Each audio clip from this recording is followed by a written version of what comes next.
Welcome back to the Thunderpick 2026 World Championships. I am JRT, joined by Exner. We've got some more North American Series coverage for you today. Before we get to that, how you doing, Exner? Doing good. Looking forward to some of the games that we have here today. Should be a fun one, of course, kicking around in North America, seeing how things are going to shape up in some of the big opportunity games today here. This is a chance to just, lock in some qualification here and seal the deal for four rosters that are going to be eager to make it into the playoffs, where the competition is going to get a little bit more tough. But yeah, definitely excited to get a look-see at some of these rising rosters and what they're going to bring to the table today. Absolutely. Let's check out the schedule to talk more about these teams that we're going to be seeing. Look, first off, we've got FarmVille up against Aether. And after that, we've got InControl up against Incognito, if I'm not mistaken. So that's actually, look, the only team that I haven't seen of these four is Incognito. I think it's Axed playing with, I think it's X Chicanya or something like that. Some sort of strange team name that was there. How do you feel about that roster? Yeah, I mean, it's going to be definitely an interesting showcase here for a situation where you got to kind of adjust on the fly. I like the pieces that they're bringing to the table here, in terms of what we've seen under some of these players in the past year. As you said, X maybe not all that used to playing inside the server, but also can still bring a decently high level in that sense. So I'm not too nervous about his individual output. I know he still puts a decent bit of time here playing the game, so that's an interesting one. But yeah, I guess, kind of a hodgepodge of different pieces here trying to land on their feet with this team, and it'll be interesting to see what they can do at their peaks. Yeah, definitely. And then, of course, we'll talk about that more later, of course. But let's focus in on FarmVille up against Aether and check out the bracket that they're in right now to see what this means. As you already mentioned, whoever wins this qualifies immediately to the playoffs. They don't have to think about it anymore. The loser will still have another chance. They'll go to that decider match, which, they don't know who they're going to be facing yet. It's going to be OverKnight up against Shimmer in that one. Look, I mean, we saw Aether play against Shimmer yesterday. I'm not sure if you had a chance to catch that, but honestly, it was tough for them on map number 1. Map number 2, a little bit better, but yeah, how you feeling about it? Well, I mean, so far I think, FarmVille able to kind of coast through the competition there, and you're looking at Aether, who did have a little bit of a tricky path there versus a proven Shimmer squad. But I do feel like both these teams heading into it with strong form. I guess FarmVille kind of the asterisk being that they'd have a forfeit win in the second map. They did, yes. So that's kind of an interesting talking point, but no big concerns for me. I still think FarmVille would have handled OverKnight, and they probably should have been in this position either way. I do think we're right now seeing the best two teams in the winners match for Group A, which is a very positive direction, a positive spin on things, which also means I think this one should be relatively competitive here. But the one caveat to that is you're looking at this FarmVille roster right now, and I think there's a both experience factor that they have a decent advantage on in this head-to-head, but also a decent firepower advantage as well. You got a lot of different pieces here that know how to operate at a high level. CJ, definitely one of them in this squad. So he's been really thriving as he's kind of taken a step maybe back in terms of the the position that he's playing in from his days on Nouns, right? No question about that, but he still has the firepower to prove what he can bring to the table. Of course, Beaky, definitely a really strong piece of the puzzle. You do wonder how much impact he can bring in terms of the opening stages, but you put him in enough clutches, or you put him in a position where he needs to trade out his teammates. I mean, that is one of his absolute strong suits. That's why you want him on the team, is he's just such a reliable piece of the puzzle in those clutches and late rounds. So that's his big advantage here. And then of course, Savage is a guy that I think at his ceiling has some sick mechanics there, and is also been putting in a lot of work playing CS quite a bit. So I kind of like the way that this roster is being brought together here. And Sleepstork for me is beyond known quantity. I actually don't really know a lot about what he does. Yeah, Sleepsork, a new addition to the roster, added, I believe, for the last series. That was his first time playing with them, and I don't have that much information on him. I believe he was playing at the advanced level prior to this, but, you know, he performed well. He had a 1.41 rating in the 3 maps that he's played in with this squad. Actually, excuse me, it wasn't the last series that it was his first time. It was his second series playing with the squad. So yeah, I mean, look, there's some promise there, at least on his side. I believe he was playing with another player they were thinking about adding, and I believe his name was Denied. I can't remember exactly, but that didn't end up happening, at least not yet. And Savage is going to continue playing with this squad. But I also want to highlight, I'm really excited about CJ on this squad as well. He was one of my favorite players on Nouns when CS2 was first released in terms of his just opening frag prowess. He just kept on taking fights and winning them repeatedly using the, that peeker's advantage that was present in CS2 at the beginnings of it very, very effectively. And he's still a great opening fragger. In fact, leads the team in attempts at 24.8% and a 1.15 rating. So honestly, this is a guy that absolutely they're going to be looking towards, and Beaky as well. I agree with you. They are two very potent pieces. I would even say underrated in North America right now. So it's going to be interesting to see. But let's switch gears and talk about Aether now.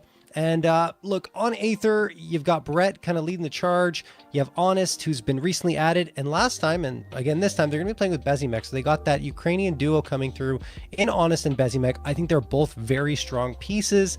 They bring a lot of firepower to the table. Then you got Zaylor, Brett, and Andrew, who are rounding out. Excuse me, not Andrew. Andrew is not playing anymore with this squad. It is Serum, who is the one that's taking, Bezimek is going to be taking his place. I already said that he's there, and I forgot to mention that, of course, Andrew will be playing as a result, because Bezimek's taking care of the opping.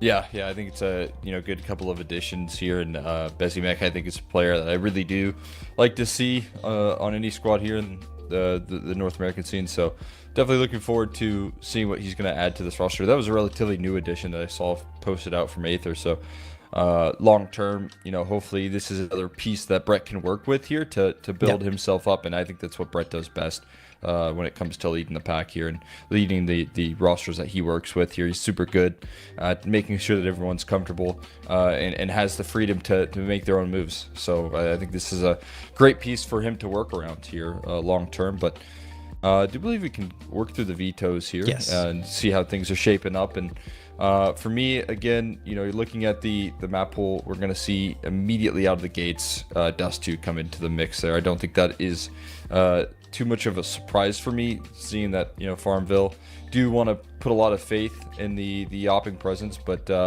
it'll be an interesting conversation here, because I do think where you bring in Bezimek into the mix, that's also a very high ceiling opping presence that you're going to have to play up against. All right, well, we are ready to go here, folks. So in just a moment, we'll be into the server.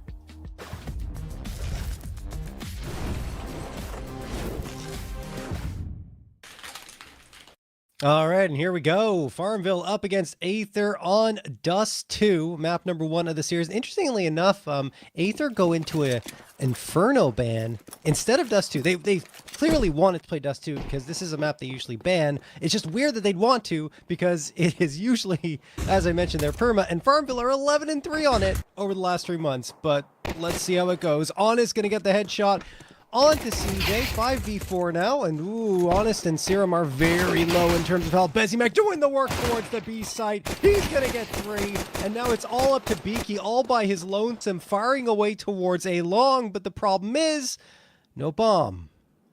That is an interesting pistol, I can't lie. They're very separated on the T side, and not as much, I guess, faking presence as they were hoping out of that long draw they try and attempt. Now, we talked about Beaky and his clutch potential here. I do think this one might be a little too far gone, but he's got low HP around the corner for Serum. A little bit of a stance that he can try and work through, but Bezimek just make sure that that's not going to be the case there. Wraps this one up quickly, and is going to find the deal ceiling 4K right there. Quite the statement for the early introduction that he's going to bring into the mix. But yeah, I mean, you can see that little back and forth on the site and car crossfire.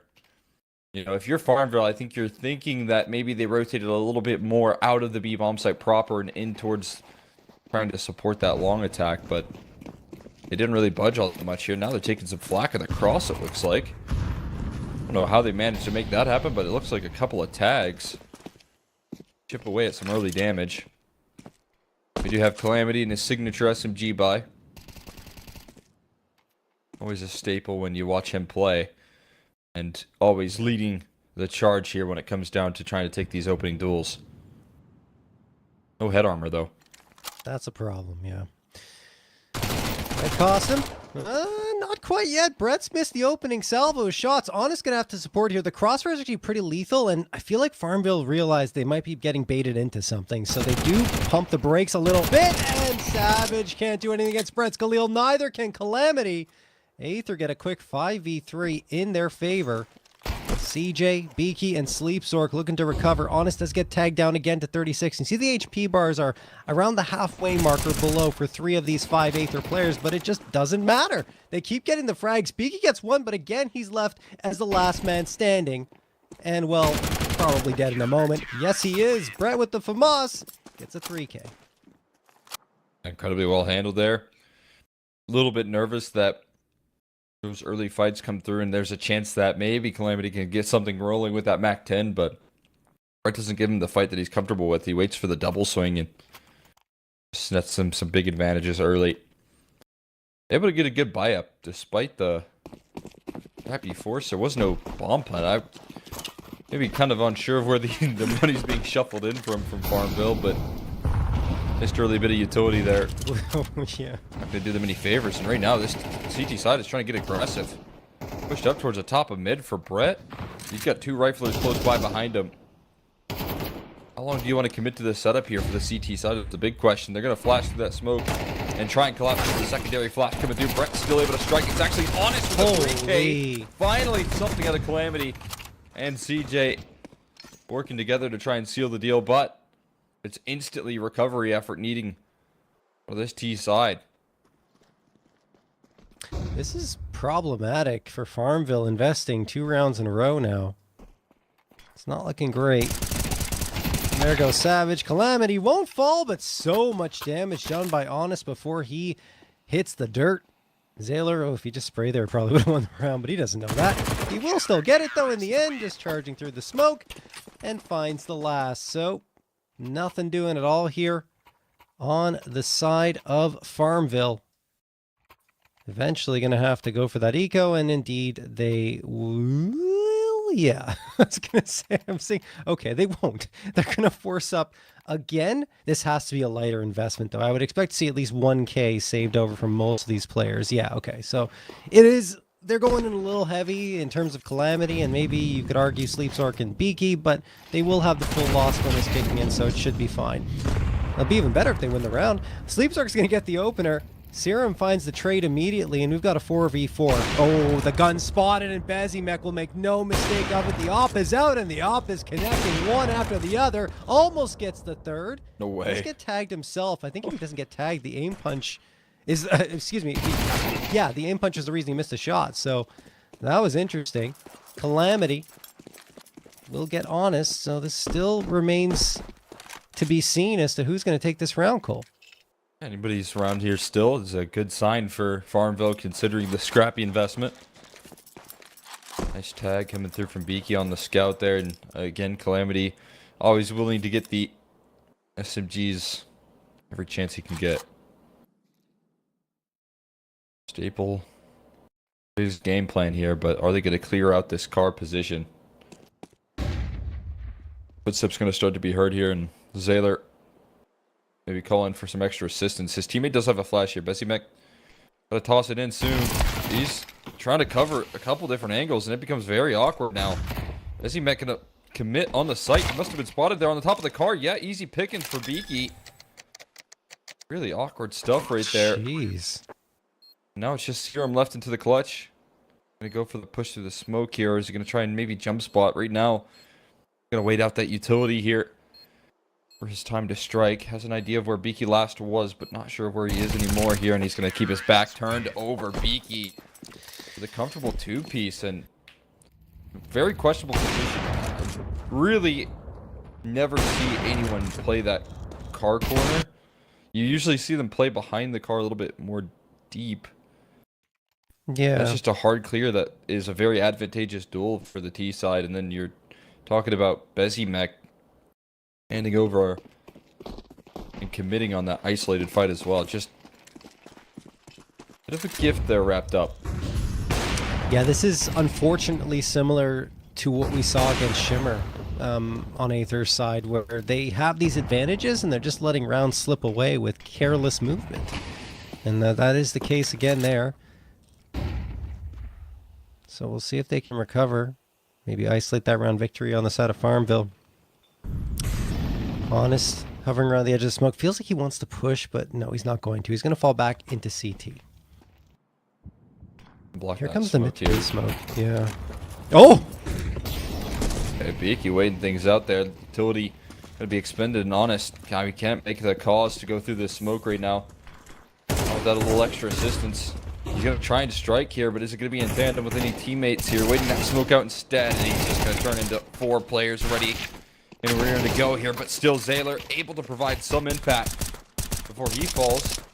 And tapping through the top of that smoke for Brett there gives him some extra leverage, but bomb will go down. B-side post plant, limited utility for the CTs. Left outside looking in on this B play now. No stragglers left around here in middle for FarmVille. And your case to try and go into this round is going to be left limited here. Savage with the AWP cutting off tunnels. Could have an advantage duel here versus Serum, and that's the MP9 hitting the deck. Trying to escape, can't get away from the grasp of Calamity. And those guns are gonna hit the deck. I'm not fond of that play by Aether. I understand the idea. You know, you're in a 2v3, you're trying to get back into the B side, but there's two things. Two things that are a problem. One, you're pretty far away when that retake starts, and two, you have no utility to really get into a B site that's difficult to retake under the best of circumstances. Another thing is, there's an op and an M4 available to be picked up off the ground, and Serum just has an MP9, and your money's not great. So you would have been better off just grabbing what you can and getting out of there. But because they wait so long, Brett's just hanging around mid, it gets a bit stale in that position. The peak comes through as he's trying to fade off and save the op, and he can't even get away with that. If they had just committed to the save initially, they could have easily grabbed the guns because the smokes were up, and they would have had that cover to retreat off of. Anyway, it is what it is. Nothing you can do. 2-round losses in a row, and FarmVille are looking to get a 3rd round for themselves. They will have Mac 10s to try and capitalize off the unarmored opponents, but it won't work. Bezimek a couple of nice shots, but then a nade will chase him out of the round. 4v4, long control gained.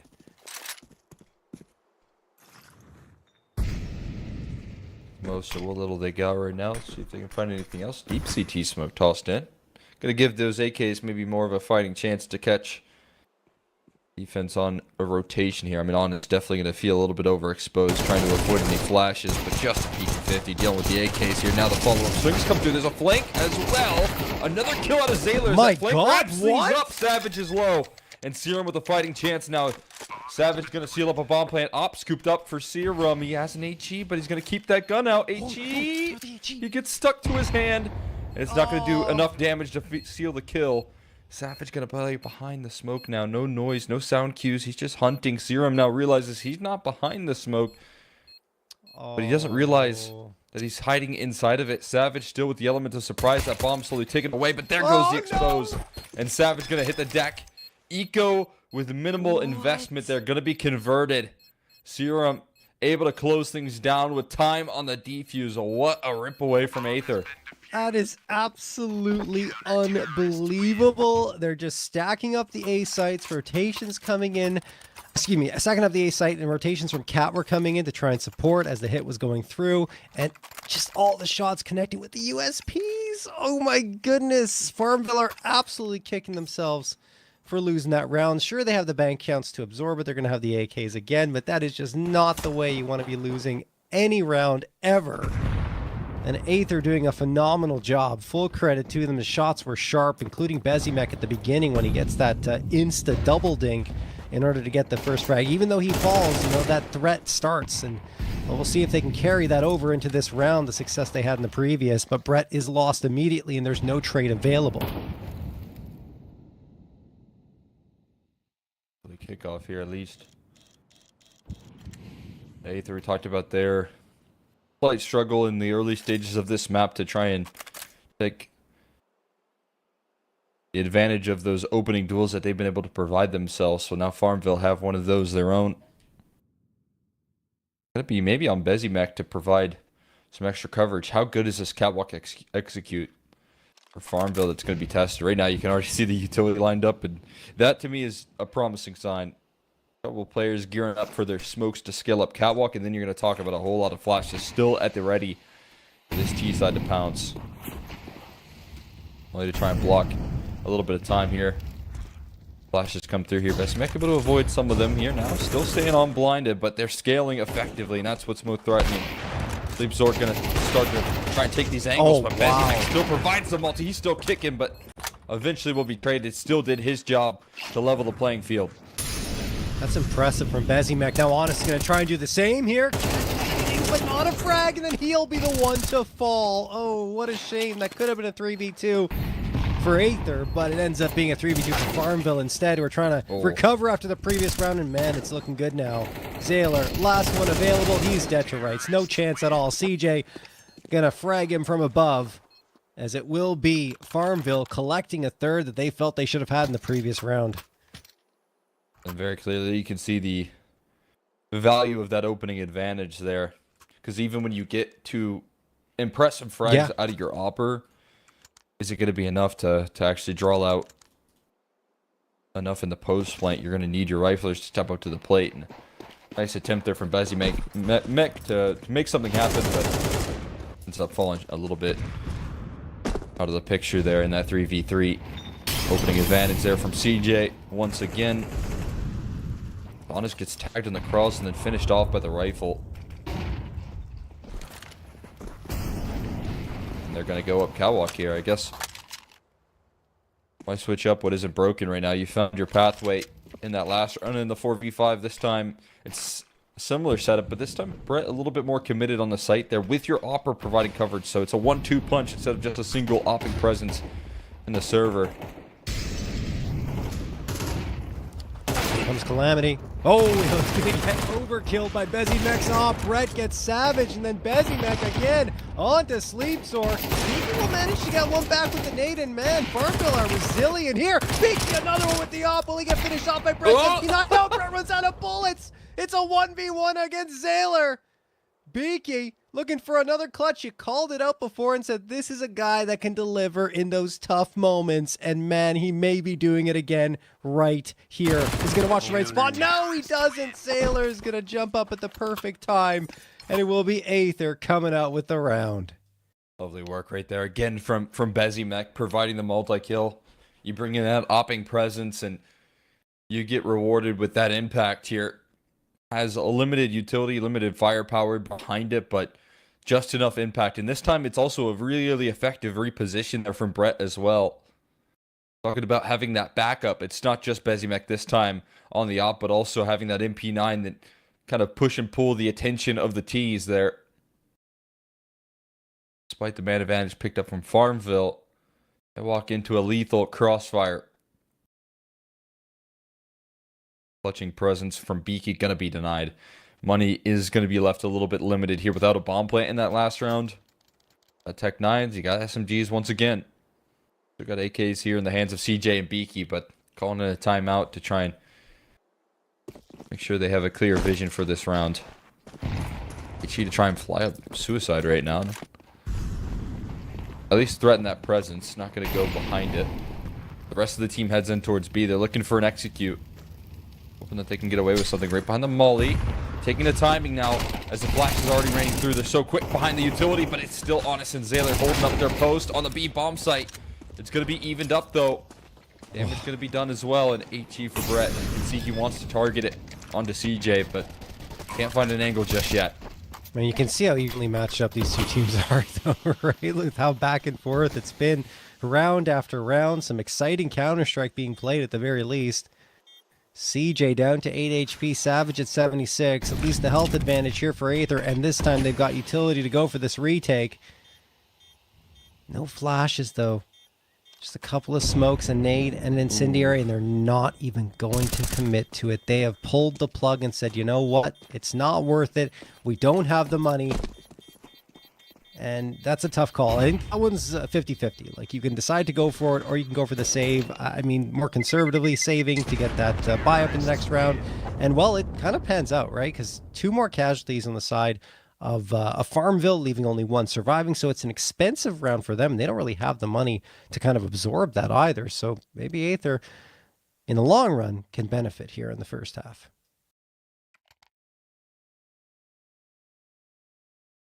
That's what you're hoping there. Good. We execute off the back of that timeout that's called. You can see that they got the utility lined up. They got how they want to path into that B-bomb site perfectly placed. And even though there is a double from the B defenders, there's no case to get into the server there. Bezimek, though, is going to give them a much-needed opening duel here with that off. Once again, providing that coverage and a follow-up swing from Serum. Sleepslord doesn't know what hit him. Calamity making no secret about his position right now.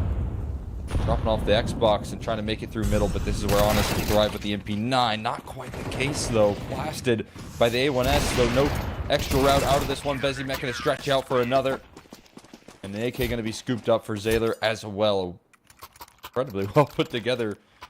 Crappy purchase there, but more impact coming through from Bezimek. He's everywhere on the server. And that op is so worth saving when, again, in the next breath, you look as good as that.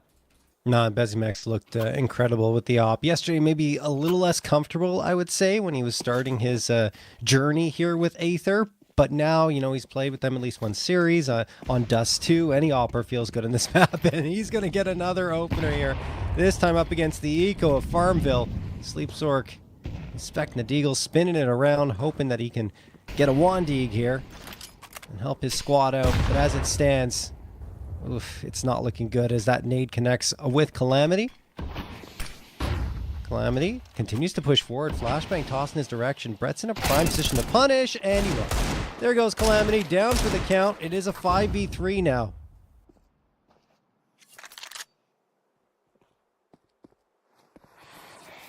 Find yourself in. Molly goes to toss down range here to try and slow them down from this catwalk approach. Bad news is they lose that presence from Brett. Good news is they have more around the corner here. And Serum is going to be able to hold his position here effectively. Whips out the sidearm. Will be bested eventually, but the biggest of deals there is so much extra resistance. Needed that multi-kill out of Serum. If he goes down with nothing, that could have been dicey.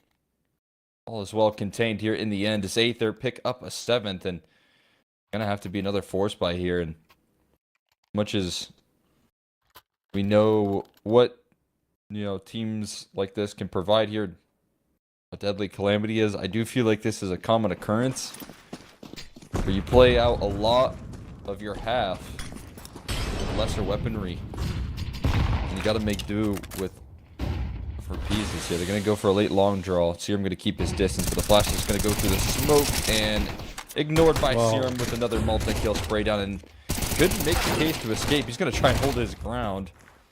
We'll go down. Probably didn't realize how far away they were around the corner.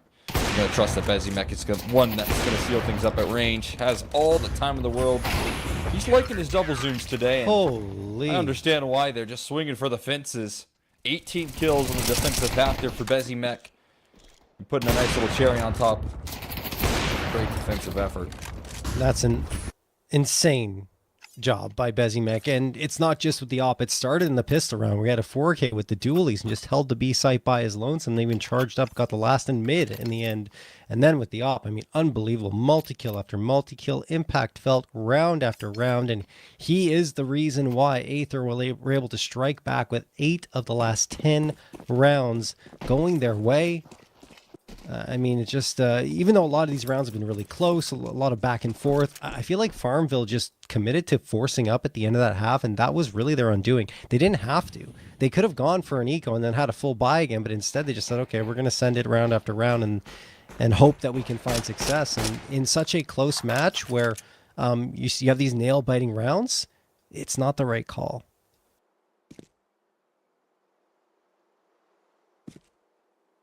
Force buys can be so costly if they come through consistently, and definitely feeling the weight of that one here. I mean, that's the difference, right? It was 5-4, and then just 3 in a row for Aether. Never really had to go up against the full firepower We'll see if they can get off to a nice start, though, in the second half with a pistol. They got the B side well situated here for decent defense, but I don't know if that's the commitment here. Aether aren't interested in trying to take the fight towards back of plat versus USPs, and I totally understand that approach here. This is a lovely mid-round coming through here, especially with Bezimek cutting off rotation from that B side. Great flashbang tossed in, no kills converted, but no one on the site to defend. They spot 2 players, and Serum is knocking them clean out of the server. Headshots all around here for the T side of Aether to take over in the second half, and a pistol is going to provide just that. Beaky in a familiar position, left last man standing in this pistol, but Honest going on the hunt here. Beaky just trying to fight for his life, nothing else out of his USP, and a perfect reroute there called by Aether. My God. Well, look, I was questioning Aether, banning Nuke and letting Dust go through, but clearly, with Bezimek added to the roster and Honest as well recently added, they felt comfortable here. They are 2 good Dust 2 players, so I can understand why they want to lean into this. But man, the results are far better than I would have expected. Nate's going to come through here. Brett dodges the second one, so he's okay, and he also gets the frag onto Savage. Nice idea from FarmVille, as they are pretty much, I want to say they're on an eco, but they invested amongst 2 players in utility and armor, and then the scout for Beaky. Maybe that flashbang helps? Not really. It is a slaughter. FarmVille are getting farmed, and it will be the round favoring Aether 10-4, as they are 3 rounds away from taking their opponent's map pick. Get into another purchase here at the very least, but again, about getting through a little bit of investment in that last round, and you have to walk into this one with a couple MP9s for your first gun round and no utility for Sleep Zork. Not a lot of head armor around the server. It's been questionable economy management FarmVille for the last few rounds, hasn't it? Really weird choice to go for that heavy investment amongst 2 players. I understand 1, you know, get 1 scout, util, things like that, but 2, it just really handicaps you in these situations. Look, they can still make it work. It's a couple of MP9s, you never know. But Aether have got all of this tunnel control. Now they're just going to try and execute towards the B site. Calamity gets the first. He's supported by his teammate. Brett's going for the spam through the smoke. And Calamity manages to maneuver for a second. Now Brett will get the spam. I don't think they're going to expect Beaky. I don't think they have any clue that there will be a second player towards Car. And that is going to be their undoing. And Beaky will get 1. A second, no. But CJ's there to support. It's all up to Honest. Only 4 HP. Feels impossible. Gets the first, not the second. Sleep Zork will manage to find that trade, and it's going to be a 10-5 in favor of Aether, but this is Calamity that makes this work. And just seeing some of his strong suit there. I was playing with the SMGs available. Going to be able to stabilize a little bit here for the FarmVille camp. That was a necessary round, to say the least. They want to be in this map. Now it is going to test this T side. On the pistol, we did see a great call coming through from Brett to avoid his stack and let Bezimek try and cut off those rotates. See if he has much more on these gun rounds here. His disposal. Lots of utility tossed up catwalk right now to try and make it seem like it's heading heavy in that direction, but mid to B looks like a more likely approach. Smoke going down range here. New utility put on display. Also a B lurk smoke, so Calamity gonna have a tough time having the conversation of sticking around here. But there's CJ with the coverage. Instant dismissal of the first here. Calamity taken down low, but the B bomb site under control here off the back of that info. And it's a tag to follow suit there from Bezimek with a scout. Calamity left outside looking in on these B play. Yeah, FarmVille's in trouble here. They don't realize it, but yeah, Bezimek peeking around with the scout, gets a couple of tags. Beaky gone. There goes Calamity as well. And yeah, once that B site's taken, it's so difficult to get it back under your control in those type of circumstances. Although Bezimek's trying to go for a bit too much of a fight here. Now that's the opening maybe they need, but no! Honest swings around towards the double doors and says, not today. 2K for him. 11th round on the board. That is some hyper aggression right there in the post plant, but they trust themselves. They back themselves to take those duels, and it's mission accomplished at the very least for Aether. a lightning fast strike through middle initially, but the fact that they don't overcommit too much on that play and just realize with Calamity outside of the B doors, they don't need to commit all in the play out middle. They can take that approach towards B. Now they're going to fly out long. Push towards top of middle is over the A1S, cutting off the cross into the first here. CJ struggles to find the multi, though. There's a big old gap in that smoke here. Might not matter. The MP9 not enough to tear through, though. Goana's going to keep his distance. And it's just Calamity and Beaky left standing here.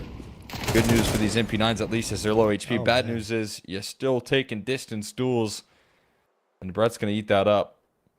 They're going to walk into an open B bomb site. This is looking all but 12 guaranteed. Again, an impatient FarmVille going for a force buy here. I get it, though. It's 11-5, and you really need rounds. And you're hoping this will work out, but yeah, it's not an easy choice. Make it sound like it's easy, but it's not. Like it's easy to say, okay, go for an eco. It's 12-5. You have to win 7 in a row to push overtime. Yeah. But it's another thing to actually do that. It's difficult. So, yeah, they go for the force. It doesn't work out. I mean, this one's more understandable. Yeah, maybe the 3 in the first half. Yeah, the 3 at the end. You know of the what I first mean? Half. Yeah. Might have been able to avoid this position. Just a really difficult job managing the economy in any form or fashion. This is just another example of where that puts you in if you can't do that in a half. And it's going to be a little bit done there from Beaky on the outro, but he's not even going to save his MP9. Not a lot of good options here over the grand scheme of things for FarmVille. And this map of Dust 2 has flown way far out of control. And what's left but to pick up more MP9s and SMGs here for your life in this map. Don't forget, folks, check out all the latest Thunderpick World Championship news over on hotspawn.com. As you just saw on your screen, that's hotspawn.com. All right, let's jump into it and see if Aether can wrap this up quickly, or if FarmVille can manage to string together a force buy here. Obviously, this is a requirement in this round. They don't have a choice. Their lives are on the line. They have to buy up whatever they can.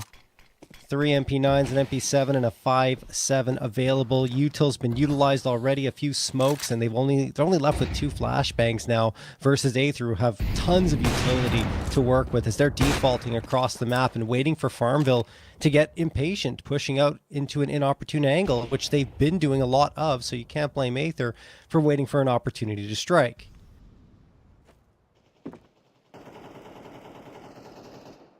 I mean, I think already a slow play in a round like this is the right call, just judging by the limited utility that you'll have.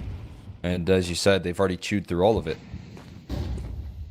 Utility to get up catwalk here. You do have to be careful of a collapse on middle, and that's just the offer left alone. Gonna stretch out for the first frag. He survives initially, but it's a lot of info. He will drop, and that off is picked up. But as you said, a lot of information, and the teammates are reacting accordingly here. Somehow, Calamity making that MP9 sing from distance, but Savage with an off here has got to be the last line of hope, and they're going to take some time to punch in those digits, but the clock starts ticking for FarmVille's chances here on this round, and CJ doesn't have a kit to make this one work here. Brett already ahead of the smoke as well. CJ going to be tough to react to this, and one bullet will do the trick there. Clean as can be. A statement being made right now from Aether in the map pick of their opposition. And I think it was Bezimek in the first half that really carried them to victory round after round. And obviously some impatience, maybe some frustrations boiling over from FarmVille, because those close rounds, those back and forth type situations where you have advantages, then they slip away in significant ones, it can really test your patience. And I think theirs was absolutely tested to a point where they just wanted to force up and continue trying to fight in that first half. And that's really when things slipped away from them and control was gained, especially in the second half. Like Bezimek had set the table, says, hey guys, you got to step up to, and they did. Every single player outside of Bezimek stepped up in that second half, and they had a phenomenal T side. There wasn't really much FarmVille could do most of the time because they were forcing up, and in those type of situations, you're always at a disadvantage. It's not going to help you, right? Yeah, I mean, you're including a couple of really crucial calls that are coming into the mix there as well for Brett. We saw it on the pistol. We saw it throughout the grand scheme of that half there, where they don't overcommit. Just a lot of discipline instilled in Aether's T side that made it very comfortable in the second half. They made sure to capitalize on the impact that was had from their opera in the first as well. So really good signs here for Aether heading into their own map pick. The fact that we do see those details nailed down to a T, and maybe a little bit more concerns for FarmVille on the other side of things. Yeah, now we go on to Ancient, where this is not FarmVille's pick, but they're still a good team on Ancient. Like, it's one of their top 3 maps. They're 8-7 on it, 42.1% pick rate. So technically they're getting picked into a map that they like to play. So it's not the end of the world. The problem is, like, that's just like the macro picture. But the micro picture right now is they're not looking good on the day. And that becomes a concern, I think, moving forward, Cole.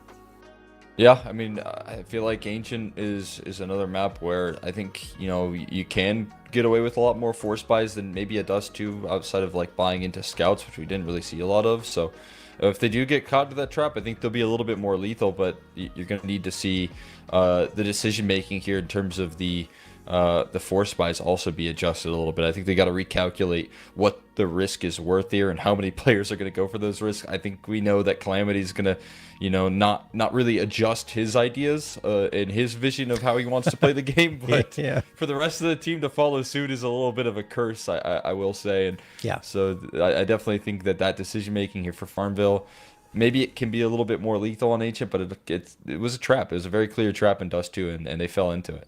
Yeah, exactly. And I think you bring up a prime point, like when they had that eco round and 2 of them fully invested versus only Calamity, right? And that's like exactly what you were just saying. Like the other players were following suit when they shouldn't have. And it should have just been, okay, let Calamity do his thing. Let him go for his force buys. He loves running SMGs over and over again, but don't do it as well, and they did. So that was the problem. Anyway, they all bought into his style of play, and that's not a good thing if you're all running SMGs constantly. Anyway, look, let's see if things settle down on their side and they can come out and look effective on Ancient, or if Aether is going to cruise to the finish line in a 2-0. We have to wait until after this break to find out.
All right, in a timely manner, here in North America, we're on to the second map of action. I know, right? It's like, I feel like I'm living a fever dream, but we're right on the money here with the timer into the into the second map of play between Aether and FarmVille. And Aether absolutely took care of business on Dust 2, especially in those on the tail end of the first half and that entire second half, Cole. Yeah, they handled business there and did so in a flash. Got themselves both pistols as well. So just a massive luxury. We'll see if they can keep up that performance here. Some counter utility put on display after the contact's taken. Savage catching some jumping up players right there, but only finds the first, and there's a double entry provided. Gonna be quick rotates, maybe a little bit too far for Brett, but maybe not. She's gonna find a kill. Somebody aiming center mass with that P2000 isn't gonna cut it either. CJ left instantly in a massive clutch, and it's just out of the picture right there. Complete destruction coming through from Brett, and Honest, they breeze past the defense. Feels like they haven't missed a beat since Dust 2, right? They're just jumping right back into the swing of things, winning another convincing pistol round, similar to the way they did in the second half of Dust 2 on their T side. So I think it's almost beneficial that they're continuing on the offensive end here as they jump over to Ancient. You see the odds. They were pretty even coming into this one, and I think understandably so, given that teams are evenly matched, but Aether have started to look like the better team on the day anyway. Zayler already taking a little bit of damage, though, here in the early goings. They're walking into what could be a stacked site. Bezimek gets the nade ready. And yeah, the site will be fully stacked in favor of FarmVille towards B. A whole lot of presence here. Got a nice G. Oh, just does enough there. 101 HP Savage. A little touchdown there, tossed in. From Brett. Well placed to continue to recycle the smokes, but not even, well, I was going to say actually, not even Calamity. Calamity does buy down quite a bit, but the rest of the team doesn't follow in its footsteps here. I think that's a nice adjustment there. Oh. Might have taken a little bit more than he would have liked. Trying to stay alive there. Fortunate to do so. The rest of his teammates not so fortunate. He's the last man standing now, and not for long. Easy. To deal with that stack just expedites the process there for Aether. Move forward 2-0 before the guns do come out here for the third round bye. Yeah, and the bye's not going to be that great. Couple of MP9s, 3 M4s for FarmVille, and it's pretty even on the other side from Aether, and Aether's on the bonus, right? So if Aether can take this round and have minimal casualties, then they're really looking good. FarmVille have to come out with something here, and they've got the stack in the right place, but the util's too good. Serum's just walking out with a MAC-10 and just fragging out everyone. Calamity does get a couple back, and CJ gets spread. Okay, now we're on 2v2. What a job done by Calamity with the MP9. He's great with that SMG, and he's set it up for Sleep Zork and CJ. Sleep Zork gets Sailor. Bomb goes down. Bezimek was so good on map number 1. Oh, almost misses the spray. He should have had full health there, but instead, Sleep Zork is able to turn around and bring him down to 19. CJ moving in towards the site. Bomb ticking away. He knows where Bezimek likely is, but he looks the wrong way, and Bezimek will clutch it out. 1v2 successful, and Aether are up 3-0. That is just so brutal right there, man. First of all, Bezimek I think he thought he got the kill there earlier and stopped shooting, but still manages to recover his aim, catching that isolated aggro with the extra, luxury of the sound cue, and then with your back turned there, you think you might have had him pinned to the wall. Instead, just catch that perfect timing. Bezimek's killer instinct kicking into high gear. 3-0 start. Beaky hears the footsteps traveling off, gets an HE downrange here. Sleep Zork provides the opening pick, and that is quite a nice start here for the CT side because you slowed them down from their initial play. Yeah. And now it's going to be a reroute forced with a man advantage manufactured from FarmVille. Not to mention, Sleep Zork gets the AK, so that's a huge boost to their defense. Although Aether, off of that, they don't panic, right? They just pump the brakes, say, hold on a second, let's go back to defaulting, see what we can find, and there they go. They found Sleep Zork, AK lost, and maybe unrecoverable now for FarmVille. And you see that Aether are starting to build up their forces here towards a main. Serum and Zayler to get... Oh no, what just happened? The server exploded. We lost 3 players. Aether had the advantage, but because the disconnects, now they're at a disadvantage. Beaky spots out a player. The Molotov should put Beaky in a tough spot, and it does. Zayler can probably fall back towards the B site that he now knows is clear. And this may still be okay for Aether, but man, that's horrible for them on the disconnect, right? That is quite tragic there. It might prove to be a lot more costly. The opening access there provided on the other side of the map from Bezimek, and they'll be able to bring in that bomb in time. They just has to make the cross there, risked it, and that is going to be just fine. Smoke going down for the bomb plant there. Savage not quite in a position to deny. Can he save them from that bit of unfortunate circumstance here? It's not going to look to be the case there. Bezimek going to stretch out, and that's just a tough situation there. Tech pause? No tech pause. Yeah, everyone's back. Really? It seems like it, yeah. Oh, you know what it might have been? What day is it today? Tuesday? Yes. Oh my gosh. So, this happens a lot in my Premiere games, but when Steam does maintenance, it can just kick you, and I just saw that there was an update. Yeah, the cache is back. Yeah, so that might have been what it is right there. Not a fault of the servers, but a fault of the Valve maintenance, which is very unfortunate, but maybe they can get some quick redemption if it wasn't for Honest. And Bezimek turning up the heat to 10 there. Just when you think you have some stability, it gets cracked open on the other side of the map there with help from Shelf. And it is going to be a coast in towards the A side. Savage. It just feels like he's on the outside looking in here so consistently. Yeah. Not much you can do.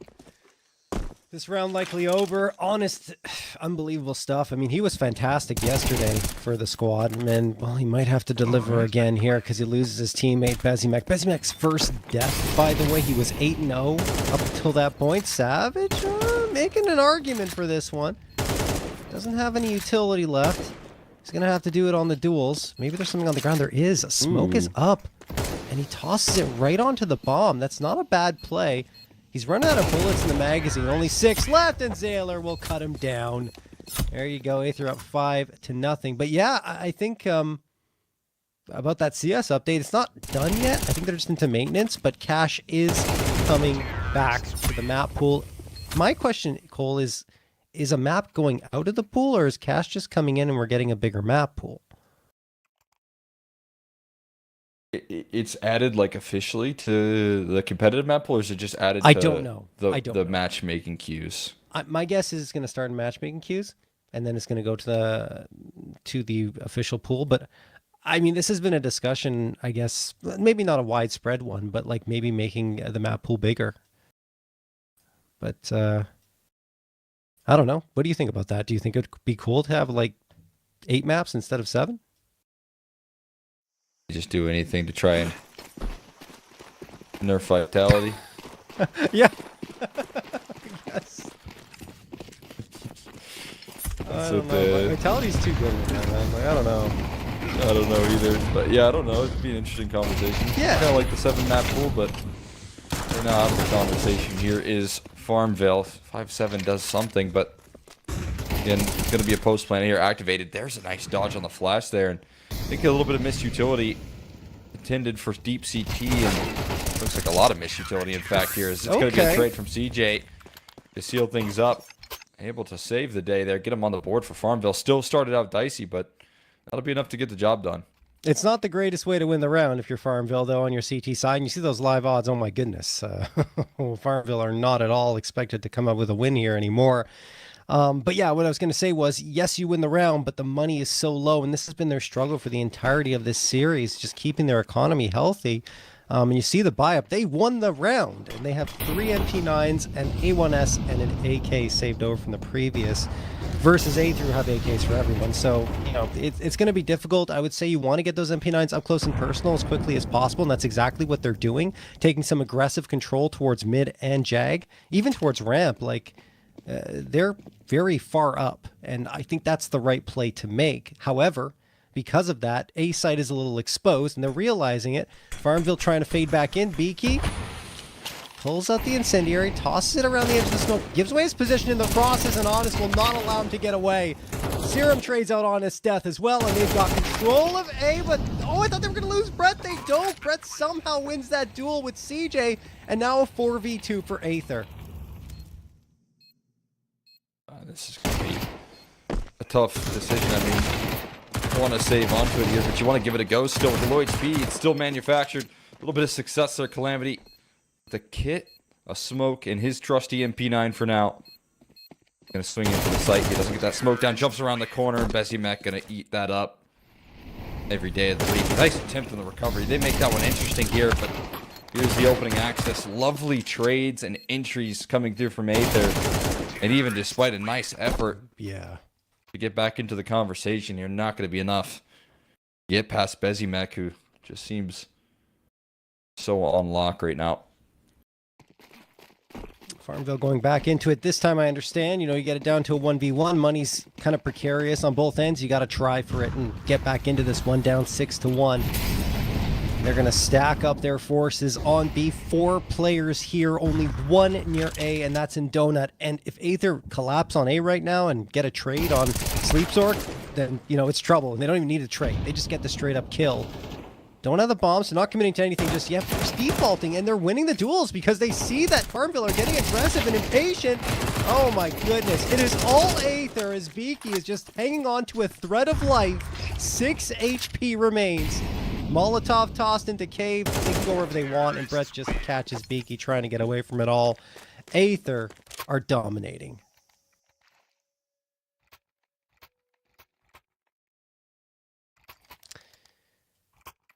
And just a reminder, folks, check out all of the latest Thunderpick World Championship news over on hotspawn.com. As you can see on your screen, again, that's hotspawn.com. As we go into round number 9. By the way, Cole just confirmed that Cash is not yet in Premier. It's not in the ranked pool yet, but it's going to be added to casual and competitive. Okay. Yeah, I mean, that's cool. That's a nice little introduction. I think you use a little bit of time in between map changes here and additions, but for now, not a lot of time to wait things out. This attack is already coming through. Savage dive into the smoke there. Sleepsork, that's going to get eliminated, and Beaky trying to make the same effort there. Flank is fast, though, unaware. CJ might have a chance to strike on multiples. He does find Brett quickly. Honest is down incredibly low here. CJ looking to stretch out for even more impact, and there's another kill to add to the tally here. He's waiting for his teammate to get involved. Straight through the smoke here. Zayler trying to react accordingly. Has to whip out his sidearm. And Beaky going to provide a crucial clutch to get FarmVille their second. But again, it's going to come down to 1 alive. And also so costly again, and their buy-up's going to look miserable, and it does, even when winning the round. Okay, it's actually not that bad. I think they're managing to get things pulled together pretty well. 3 rifles this time, MP9 and Sleepsork. He's gone for an XM1014, otherwise known as the auto shotgun. And yeah, I don't know where he's going to play that. We'll see what he does. He's giving his util away to his teammates and says, look, I'll just deal with the shotgun only, versus Aether, who still have enough money for a pretty full buy-up. 3-8, make that 4 AKs and the Galil. They're going to go for this lane control.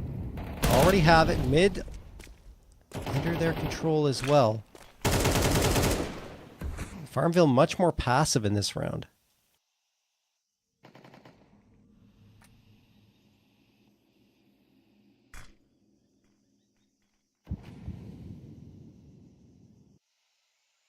To take a bit more of a relaxed approach here. Same is true for Aether. We're seeing a little bit of defaulting come through as they got punished in the last round. Again, Calamity somehow makes that work. Capitalizing off of some of that early utility damage that he does here. Doesn't go picking up the rifle. Instead, he trusts his MP9. Eventually, he will go down, but he's done much more than enough with it, what weaponry he had available. And it's a committed angle from CJ. A bit of an off angle there. Catches him while he's falling. Brett going to be sidelined. Zayler left into a 1v3 with bomb in his control. Has a small window of opportunity here. Yeah. Then towards the B bomb site. Footsteps should surely be heard though, and all the sound cues in the world for Sleepsork to prepare himself. Call it over to his teammates though. Timing. Zayler This is good interesting. Towards Temple. Yeah. Oh, if Zayler stays back, he gets a freebie. Instead, okay. I mean, he's past them. They don't know he's here, so they may just stack up on B. I feel like this is almost a guaranteed bomb plant unless Sleepsork goes back to A, which I don't feel like he... Well, I mean, he should with will. the timer right now. Yeah. Where else are you going to be? Yeah, that's exactly no. what he's doing. He sees the clock. He has his teammates on B. He's going to be able to punch a hole open in that smoke plenty enough. Nicely done from Sleepsork. That's just good awareness. You're looking at the clock there, and your two teammates are on B. They're not here. I mean, the only way you lose that round is if he gets the bomb down safe, right? So, going to make sure to do his due diligence. FarmVille get 2 in a row finally. That is going to be, for the first time, it feels like, since, Aether had to eco and then ended up winning it. Yeah. For them to have to call this out, I think. Yeah, it's I don't know if they've been in a position like this since then. I'll be honest, I lost track of the clock in that previous round. Oh, you're good. Yeah. But in this one, Aether are going to move up towards A and don't want to put themselves into a tough position with just upgraded pistols. No armor available for them. I mean, no one's on A. It still feels like a plant will be difficult because there could be quickly presence into Donut, and that is the case. But Brett doesn't even go for the plant. He goes into Temple instead. Well, this could be interesting. CJ trying to come around. Savage takes care of Serum towards mid. They don't really know where Aether have ended up here on the FarmVille side, and it's interesting to see Brett just holding on here and hoping to get a duel in his favor. I think that's exactly what he wants, right? He wants to get a kill, an upgraded gun, and then maybe something can happen. But as it stands, this is still in question, I would say. That helps.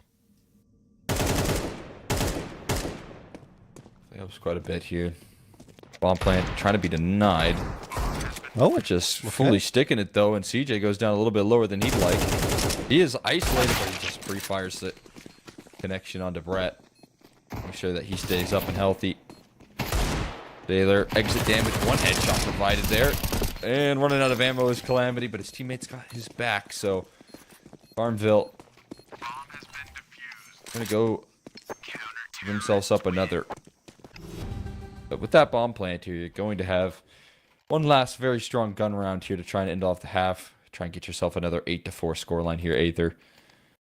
A couple different approaches. They've been willing to keep up a bit of an aggressive, fast-paced play.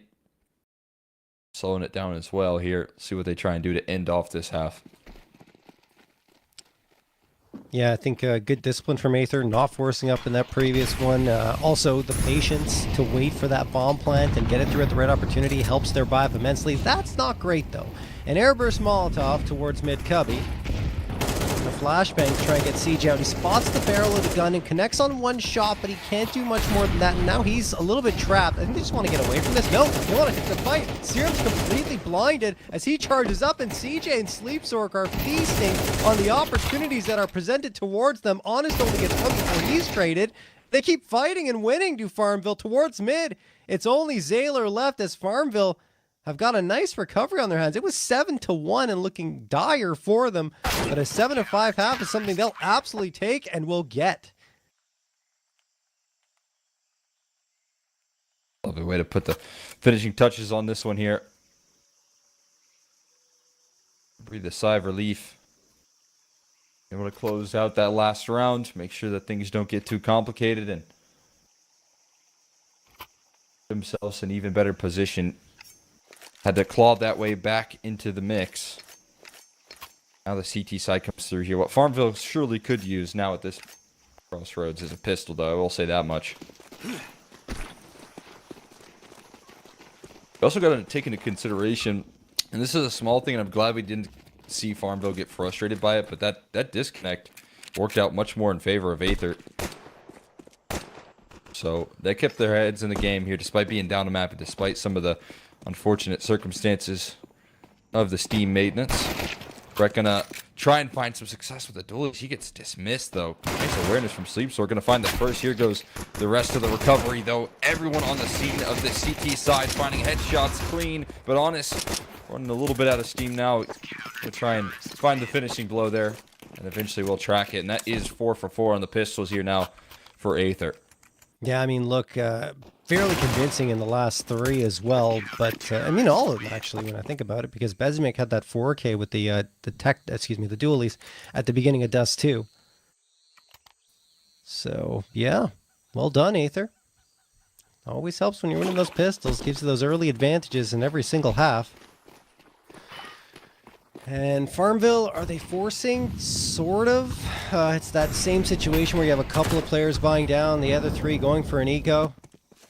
We'll see how it pans out. Bezimek could feast, though, if they head towards the A site, but they're not going to. Oh, are they biting for this? It's not really much utility tossed in this direction. Aether eventually fall back and say, hold on a second.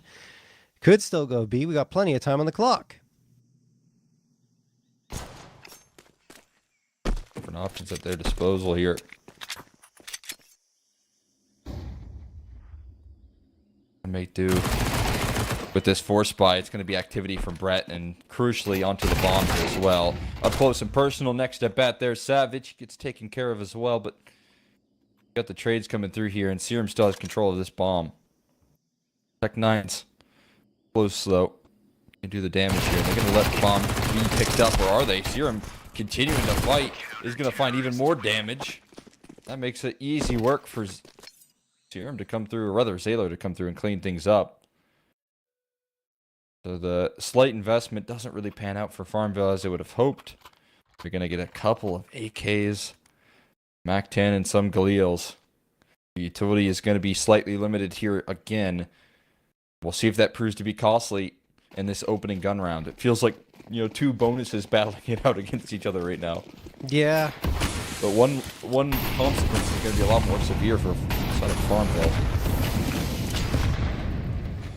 Absolutely. I mean, this is how they like to play, you know, on the edge of their seats. High risk. Sometimes high reward. Other times not. Serum. Go down to 58 HP. Savage and Beaky have gained this ground towards B ramp, and this is not the start that FarmVille were hoping for. I mean, they lose Calamity in the opening duel, and while there is damage done on the other side, like you mentioned, a loss here for FarmVille will be far more costly than it would be for Aether.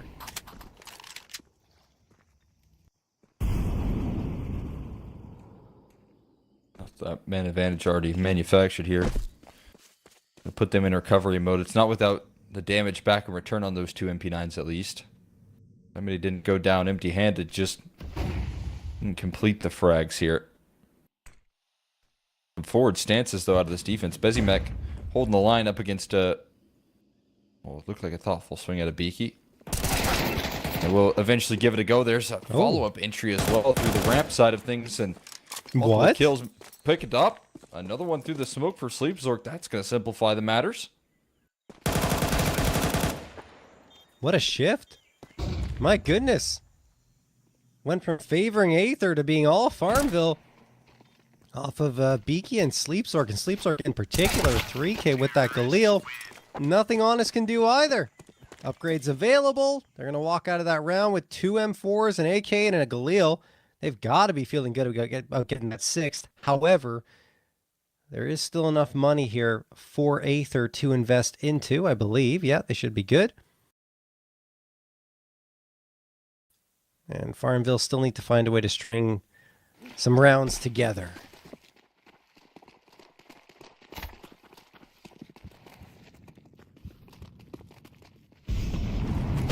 Looking at the stat line here for Aether, I mentioned it, I think it was yesterday. I'll talk about it again today. Oh, maybe in a little bit. Siege of the King getting at the opener over on Serum. Brett, oh, shadow spotted. That is a very big tell. Honest does manage to get Savage in the meantime, but CJ had that one, like, on lockdown. So a 4v3 man advantage retained for FarmVille. They're going to probably try pressing towards the A site off of that frag. Bezimek dipping his toes into the Molotov, and now 2 mollies going in. Not sure about that, but it doesn't matter because Sleep Dark's going to take care of Honest, and now they won't have to rely on the utility as much. Oh, nice swing from Bezimek. Nade goes out. That's going to go wide. Yeah, completely wide. Bezimek still alive, and Sailor spotted. It's probably the round right there with Sailor getting spotted out. Calamity should have a freebie. Okay. Oh. Maybe, right? Yeah? Yeah. Oh, no. Okay. I'm glad that he kept his gun out. Yeah. Didn't pull the knife out too early. He was thinking about trying to give it a little bit of extra cash flow. We know this FarmVille team could use all the money. Try and pull this comeback together. But just confirms the kill with the rifle. When Sailor gets too inquisitive, and he's just going to take his time on the bomb plant because there is no rush. Mac going to follow up on a bit of a flank here to make things interesting. There's an angle of approach here to find Beaky for free, but that's going to still lead him out of the round. Gives up his position, adds an extra kill to the tally, but he's going to save his rifle. It's a little more money at the very least. But yeah. We'll see how it all works out for them. FarmVille with 2 in a row, and that will break the economy of Aether. And what I wanted to talk about before is just that stat line for Aether in terms of CT round win percentage, which is 46.6%. Okay, Bezimek reading it all of them? Almost. Doesn't save the M4, but actually makes it super costly for the side of FarmVille. And what I just to finish my thought eventually here on T rounds, they have a win percentage of 62.9%, so far better on T side than CT side. It's usually the opposite here on Ancient, but Aether have struggled on the defensive end in the past.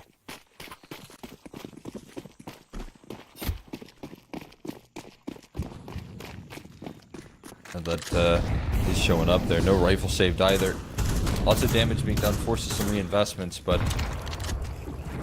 if they're going to need a little bit more on the defensive effort here if they want much of a chance here, and that's not going to help when Savage is just flying around the corners. Full speed ahead.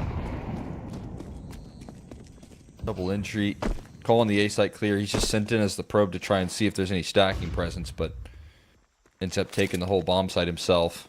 That makes it a fairly easy call for the rest of the team. Okay. Here I'm going to try and grab that gun. And so, too will Sailor. Honest going to try and make something work here with the Deagle. Gets a headshot there. Any extra damage you can provide in a round like this is so worth it, but somebody will make sure no one else goes down for his team. Now, the 1-round game here. Indeed it is. From 7-1 in favor of Aether to 9-8. That is a 6-2 run that FarmVille, or excuse me, 7-2 run that FarmVille are on right now. Could get better. We'll see. Guns are out for everyone on Aether, but no op in Bezimek's hands. You really want to prioritize getting that up as soon as possible, but they don't have the luxury of waiting. They need the guns now. Smoke's gonna go out.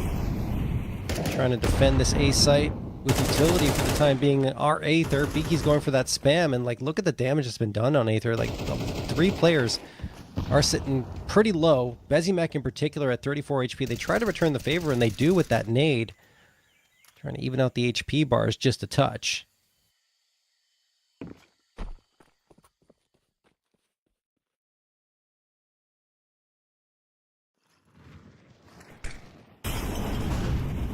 Take that control here, as they've been doing in Aether. Certain sense forced into these more passive stances, trying to trust in the accuracy and aim in some of the rounds previous, but maybe feeling less and less confident. Calamity going to lead the charge here. It's a decisive strike, and it's disrupted by the early entry from Calamity, not hesitating in the approach. Smoke going to fade away here eventually. Might allow for some access from Sailor, lined up perfectly in cave, but he's down low, has to whip out the sidearm, hoping that Brett can bail him out. And that will eventually come true. Smoke going down here. Tap onto the bomb, they realize, and Brett able to quickly track his target. On the wallbang attempt there, Beaky not enough health to make anything much else happen there. And Aether, they get those guns back into the mix. Blows out another one.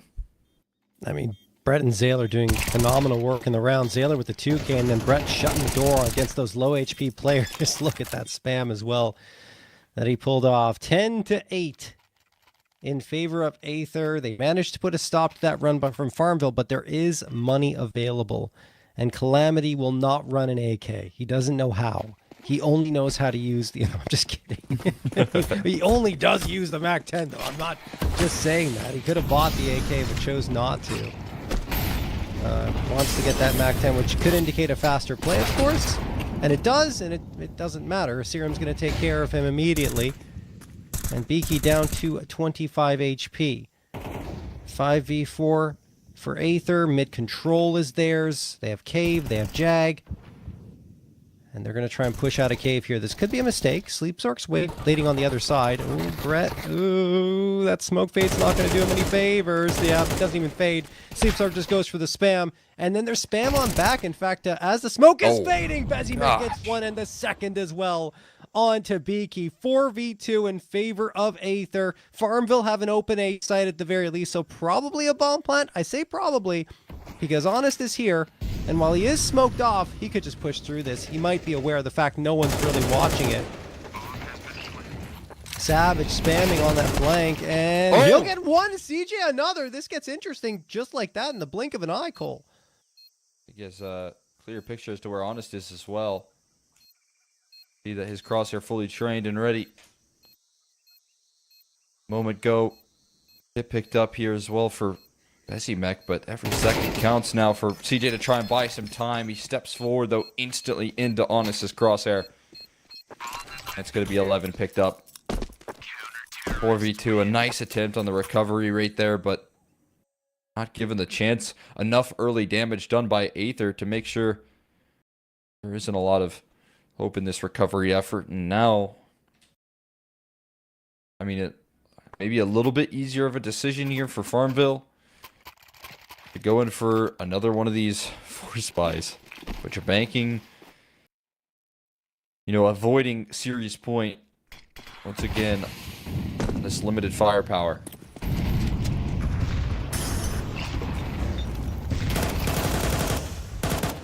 Sleep Zork, yeah, it doesn't hurt at all. Getting Honest. 5v4 in favor of FarmVille. Smoke gonna get tossed for Red Room. They have mid control. Aether hanging back. They don't really want to get aggressive here. Although you do see Serum with the MP9 wants to hold the close angle against the smoke, at least momentarily. Will fall back. I like this angle from Bezimek a lot. Savage is kind of wary of it. So he's just jiggling around, seeing if he can catch a shoulder or something. Throws the flashbang. Bezimek's not going to be blinded at all. An easy headshot onto Savage. 4v4 numbers evened out. CJ's getting active towards Red Room, but that is being watched as well. Aether, pretty sharp on the defense. A whole lot easier to stay focused right there when you see that flashman come in first. Yeah. Bezimek nails the clothesline, but Brett got to hold on together this A-side defense here, able to provide a little bit of access. His teammates trying to rotate in there. Eventually Brett will fall as well. Numbers will be punched in. Smoke down towards CT. A real opportunity to save themselves. Another 2v2 with a fighting chance to secure the 9th round here. Beaky, here's the footsteps rattling off and towards Temple. Bezimek, hoping that smoke will fade away soon. Eventually it does. He hears Zella drop, but he loses his life. It reveals Beaky's position in a clutch situation. Beaky can thrive, but can he save his teammates once again? It's not going to be the case here this time. Bezimek makes sure of it there, and with time on the defuse there, 12 is going to be under lock and key here for Aether. Just very solid play there coming through from Aether in terms of the clutch moments. They've been better in those situations time and time again throughout this series, and that's at a critical juncture. 4 opportunities for them to close things out and take a 2-0 lead, and of course a 2-0 lead, 2-0 win in this series, and a spot in the playoffs will be guaranteed for them. On the other side, FarmVille, they've got 3 Galils, 2 MAC-10s, hoping that it'll lead to victory. I thought they were just going to send it to B for a moment, but they did not. They're going to take lane control and eventually swarm themselves in towards this site, but Bezimek, he's finally got the op. in his hands, and he's been so good with it. Nade connects on the FarmVille players. Bezimek has to fade out of 8, but Serum supporting it until CJ comes through and gets 3. Okay, here's CJ. We expected him to make his mark on this match, and he's trying to right here. 3 HP remains, and will he fall? No! He gets a quad pull. He's on for the ace. That's CJ for this round here. With how close these last have been. Brett left with a difficult decision here. Might know that there's some low HP RARs around the corner, but with another smoke in his face here, how does he have any opportunity to make strides into this retake here? Still inching his way around the corner here. Making some noise now. No secret about it. Trying to isolate these duels. Gets one headshot clean. Had AK scooped up there, expecting the flank. Time running even lower. Smoke goes down on top of that site. And there's another frag from Brett, but CJ is going to secure the round. Looking for the kill on the way out. Wants to find his ace. Brett going to try and escape. And CJ going to complete it right before the bomb goes down there. CJ locks in all 5 frags, and Aether hit the final hurdle, but they do hit a wall. I mean, that's just individual play, though. Like, that's what gives FarmVille that win. CJ absolutely popping off, tearing away a man advantage from Aether with 3 frags in a row unanswered. And while you do see a nice effort from Brett at the end to try and do damage and make his way back to the site, it doesn't happen, and everyone falls for FarmVille. That's a problem because their economy is still horrendous. However, they're only up against pistols, so it should be fine, right? Should be. Brett gets 1, and eventually Savage flicks around to take care of him, so it will be a plant and likely a round.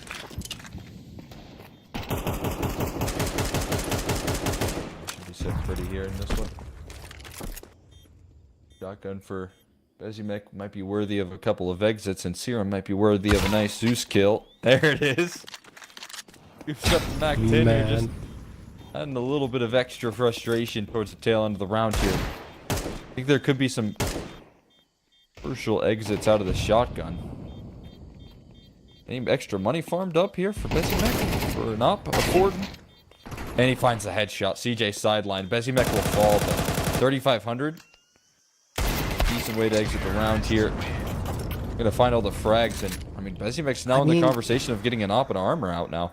Yeah, absolutely, and he's got it. And also, FarmVille can't keep bodies up, so they keep on having these difficult buy-ups round after round. This one should be okay, actually. Calamity still on his Mac 10, and you got 3 AKs, a Galil, full util for everyone except Calamity. That's actually not too shabby, so it's okay this time. However, on the side of Aether, they don't go for the buy-up here. Bezimek sold the op, and instead they're going to save money for a 24th round. Or at least it's like a safety net for them. Curious. I mean, Bezimek really wanted to send it, but they told him not to. See how that works out. Honest will get the first, and the trade is there too against Serum. Now Calamity strikes back, and it will be a 3v3, but the advantage is now Aether's. They picked up an AK off the ground, and of course Calamity is very low in terms of health. Do they have bomb? No, they don't. That is still in Calamity's possession, as Aether are trying to shut the door here on the series. Opportunity to do so. Wanted to go for one big punch there with Bezimek investing into the op, but they kind of want to maybe split them up in 2 chances here. Beaky, headshot angle, taking a little while on the spray. It's labored, and it's damaged under Zayler, don't get me wrong, but it's a desperate effort out of Calamity as the rotates arrive and the smoke is down. No chance to reroute this one, and Beaky caught on the reload as Zayler surfaces through the smoke, and Aether are going to complete the 2-0 here. Ancient takes them a little while longer to get the job done, but still looking incredibly strong here, especially with Bezimek's impact in this series overall. It's great to see the 2 different styles of these teams. It's a very stark contrast one to the other, right? Aether more by the book, you know, disciplined, deciding not to fully send it in that round and go with the op and the full investment. They say, okay, let's get 2 chances at this. We're playing well. We can make it work with a couple of MP9s and some rifles, versus the other end where it's like send, go, like constantly, and Calamity continuing to force up round after round, which we've seen before. It's not a surprise, but that's the style that they play. It's very aggressive of Counter-Strike without taking a break, you know, just going at your opponents time and time again.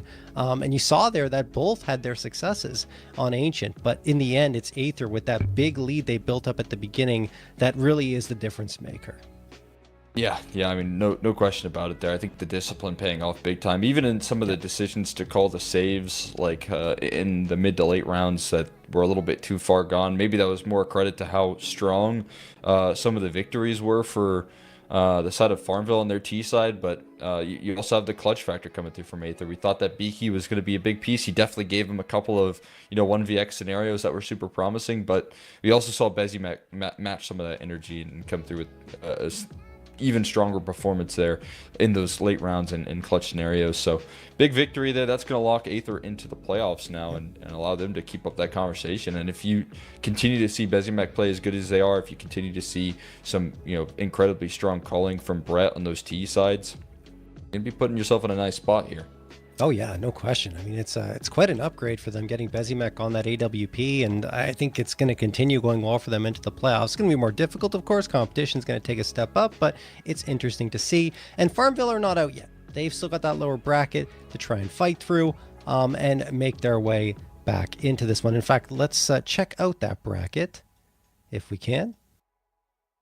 Or maybe not. Okay, there we go. Yeah. Cool. And yeah, so you see FarmVille into the lower bracket, into that decider match for another playoff spot, and they'll play the winner of OverKnight up against Shimmer, which should be interesting, I would say.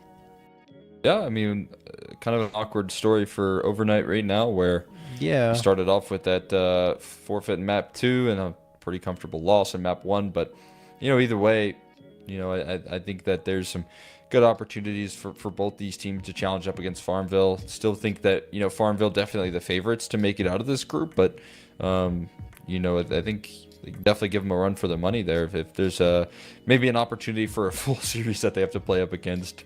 Either way, it still feels like it's up in the air who could take that last qualifying spot. Yeah, absolutely.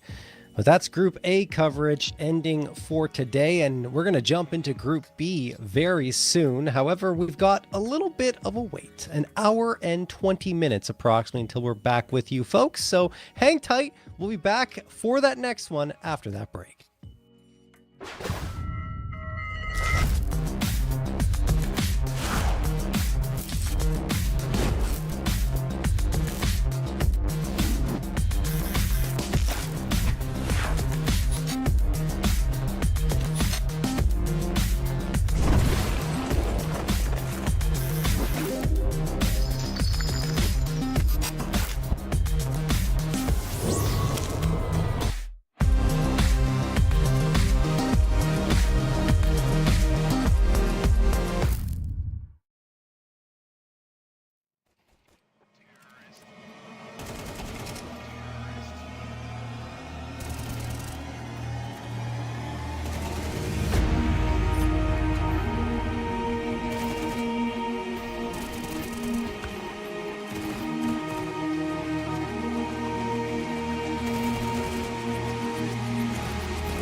Hello, everyone. Welcome back to some more Thunderpick here. We've got our last match of the day coming at you in just a few moments, and we're going to break it down for you fairly quickly because I think everyone's ready in the server to get going. It is Incognito up against InControl. Both have in at the beginning of their names, and that's where the similarities end. InControl's been around for quite some time, and Incognito is kind of reforming around this former chicanery roster that featured, I believe, Tender, Micro, and Arcade were part of that. They had Satsi and Abidog, who are also part of the roster. But anyway, let's check out the brackets here quickly, folks, to look at that schedule. I mean, we can go over the schedule too if we want to.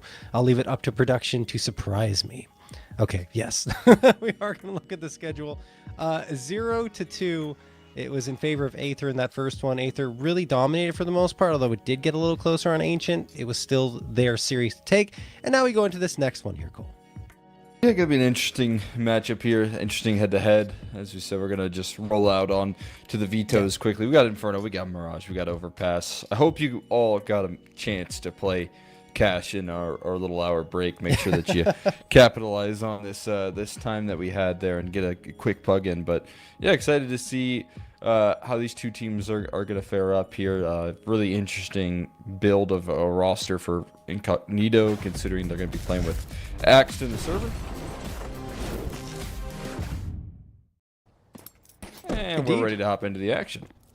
Yes, we are. All right, so we already talked about it. Axed, along with Viz, are the ones being added to the roster in place of Satsi and, the other name is slipping my mind right now. 1 second. It is Abidog.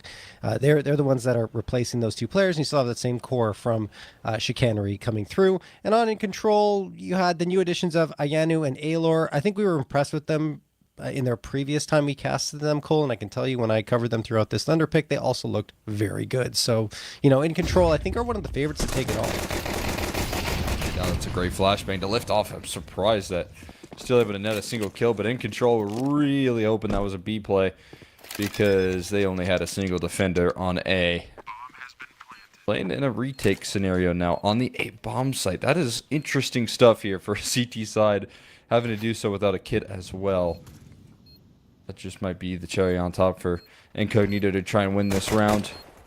Gonna try and take a moto fight early. Viz not gonna overcommit himself. Tinder has coverage on the lane approach. They gotta speed it up though. Again, there is a big time pressure in order, and there's the crossfire.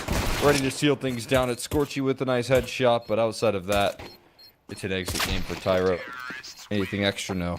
Tinder gonna complete it with a 4K there, and committed game plan, having to rely completely on INU to deliver, and 1-for-1 just not quite gonna do the trick there. I know that Viz has called in the past, right? Like he was calling on his previous squad with Marsborn, I believe. Or, yeah, with Marsborn he was calling. Was he? Am I crazy? Oh, sorry, you're right. It was 60. But Viz was calling at some point in the recent year, in the past year, whatever. It doesn't matter. I can believe it, yeah. Yeah.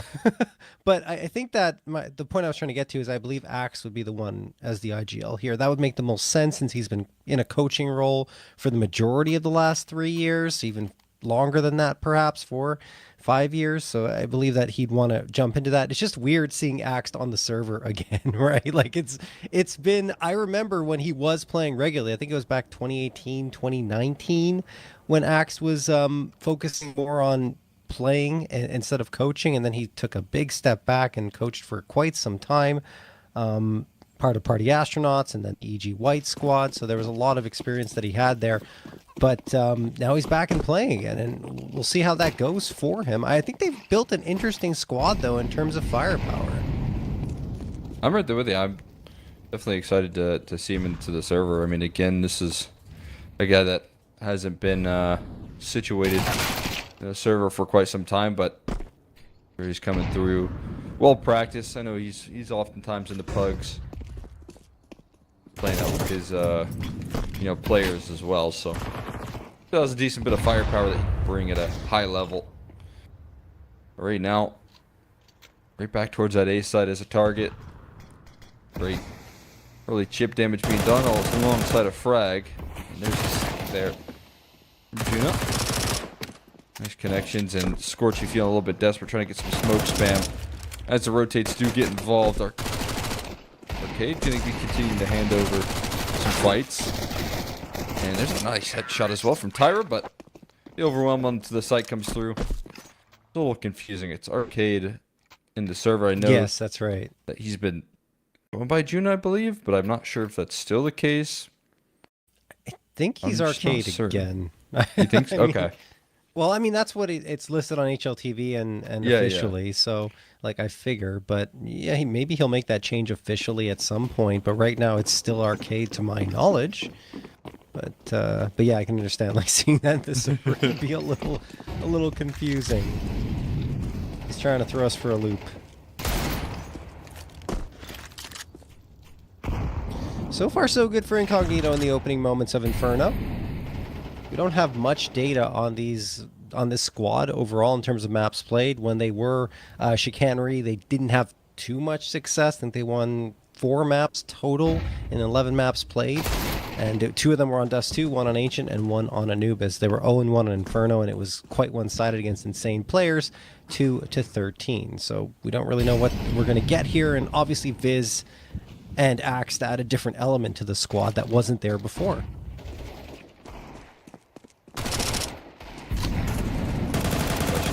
There. So far, the little investments that they come through with really going to pay off too much. Of course, by handled swiftly. Got to be able to close out very quickly in the next breath. Situated quite nicely for an early start. Out of this Incognito squad. Here comes the gun rounds, though. Gonna bring in no AWP into the server, but are gonna try and fight for Banana. Met with a lot of resistance. Smoke spam. No one taking any damage, which is crazy. And as I say that, Viz is gonna continue his spray down. And that continued effort gonna pay off here. Taylor does have his gun at the ready. He's gonna swing on the tender before he can swing onto him. They're going to level the playing field here. Continues to control Banana effectively. Early 4v4 with a lot of time left does kind of work in the favor of this T side here. The problem is they don't have any Banana control with the Banana smoke and continued effort from Tyra to control this side of the map here. You can still afford to have this stronger presence on the A side. Indeed. Molotov's going to sail through.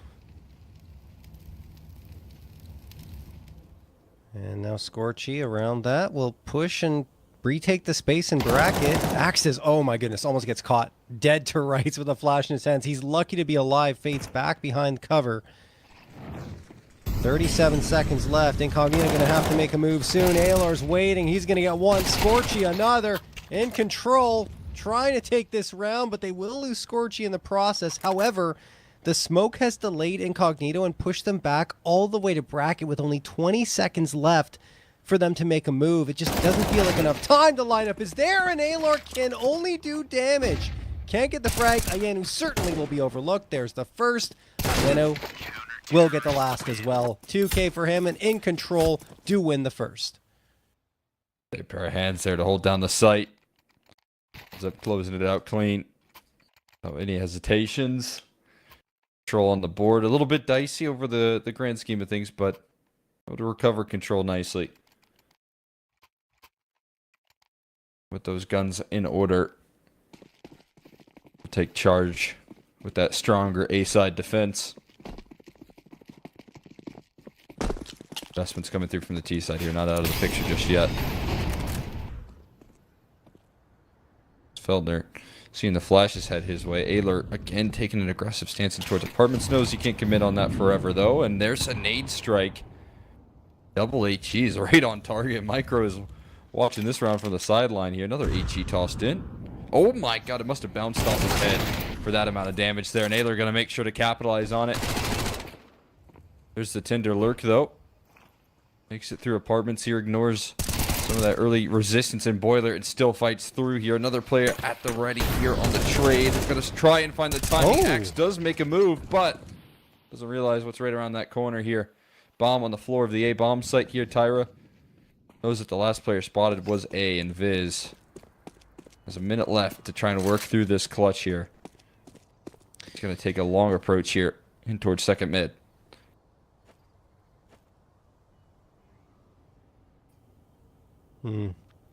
Appreciate the idea there from Incognito and Axe trying to make his way in and catch them off guard in that situation where they're a man down, but it just never really materialized, even though it felt like it was a possibility for a moment. 30 seconds remain. Viz looks the wrong way, and he will get finished off. Scorchy a 3K. We're going to see it again. It starts with that, or excuse me, Scorchy's progression through the round was seen there. I think that was his second one. But either way, it is going to be a second round for InControl, and this is when they really become lethal, right? I've seen them, I think it was even yesterday, where they lost the pistol rounds pretty consistently, but would come back and be very effective afterwards as soon as the guns would come out.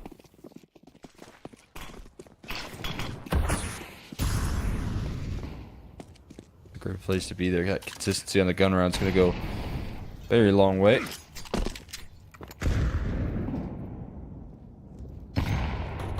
Continue to rely on that. There's a force buy on order. Not the easiest decision to make if you're on the CT side trying to get these force buys, or T side rather, trying to get these force buys underway. They want to keep the pressure on. See how InControl handle it. They just give over brackets control here early. Not sure if they're going to be fully prepared for the level of investment that's coming through here. And big rotate. And in towards this B site. Got this brackets control. Aether are going to look to try and find some information. They'll need to get a little bit aggro. Spots out a player in Boiler. And he's going to try and run away. Oh, just about makes it into safety here. Make sure to get the smoke down. It's an extra measure of safety. Going to be able to stay alive for now here with the rest of the team ready to scale. Flash is going in. The collapse coming through, but Scorchy instantly dismisses the first headshot. Viz sidelined very quickly here, and Aether's still alive in the pit, so he can still offer up frags and distractions for Scorchy in the pit. Trying to get the bomb planted here as a last-ditch effort. No dice for Arcade. Yeah, and the force buy falls by the wayside. Nothing that can be done for Incognito, and it leads to an eco round with InControl having tied things up at 3-3. This should be a pretty clear-cut round here for InControl. I doubt there'll be much of an investment on the other side. Probably upgraded pistols at most, and yeah, you got 3 upgrades and 2 Glocks for Incognito. Ayanu going back, just grabbing something, buying a little more util perhaps, and heading on his way towards the A site. 3 players on B for InControl. Viz moving his way towards mid. And now Tender is continuing his trek in the direction of that A site. So, oh my goodness, he absolutely eats a nade. Hits him right in the mouth. Ayanu takes care of Tender and Aelor Viz in the meantime. And now it'll be a 5v3 in favor of InControl. Although Incognito have gained some space into bracket. A bomb plant would be good, but it just feels like that path to it is exceptionally difficult.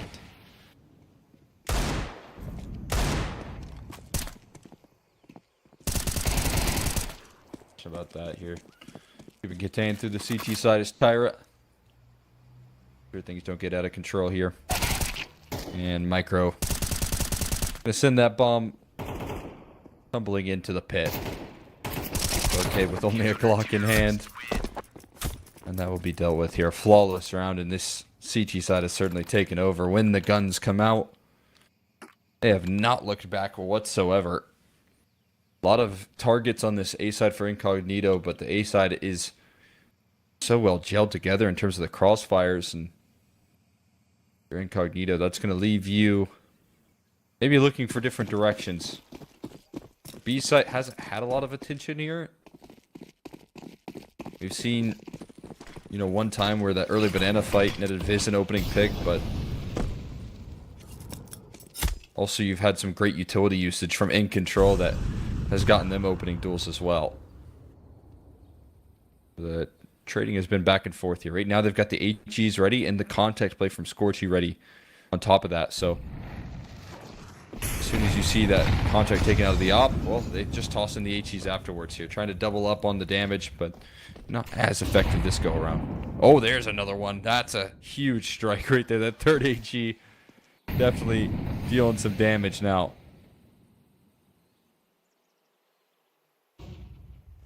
Wow.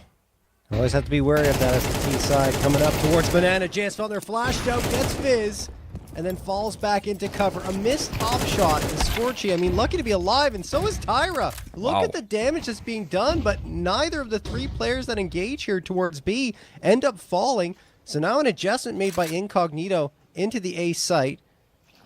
The trade won't be enough here for InControl. They need to do a little bit more. A double kill required. And there's more than that. They get all three, not losing a single life. Oh my goodness. Well, that is terrifying stuff right there, seeing that come through. Complete destruction as they try to get the reroute away. No opportunity to get any sort of safety in that round. That is terrifying, to say the least.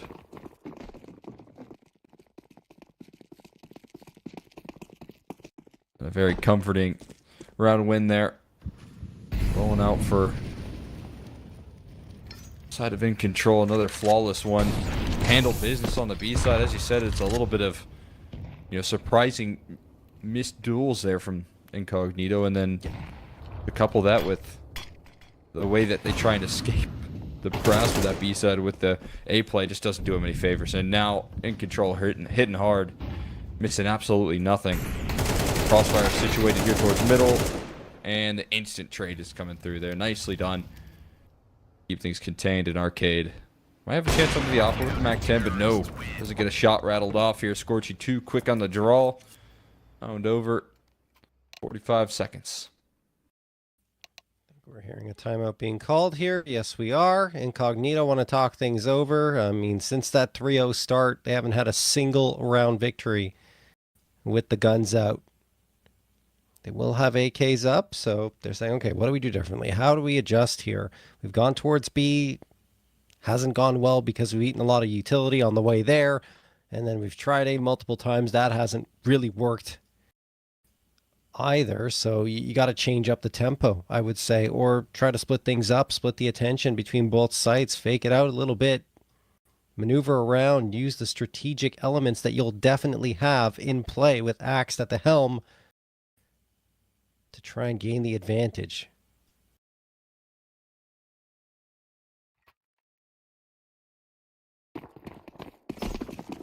Let's see what they decide on employing. One lurk towards alt mid, 4 players heading in towards Banana, it seems, or at least the bottom of Banana. Util's sailing out. Micro's going to take that damage. Ooh, he's stuck in a tough spot. Waits behind the half wall. They throw a Molotov on the other end of it, and they realize, well, no one's there, so they can probably continue their trek forward.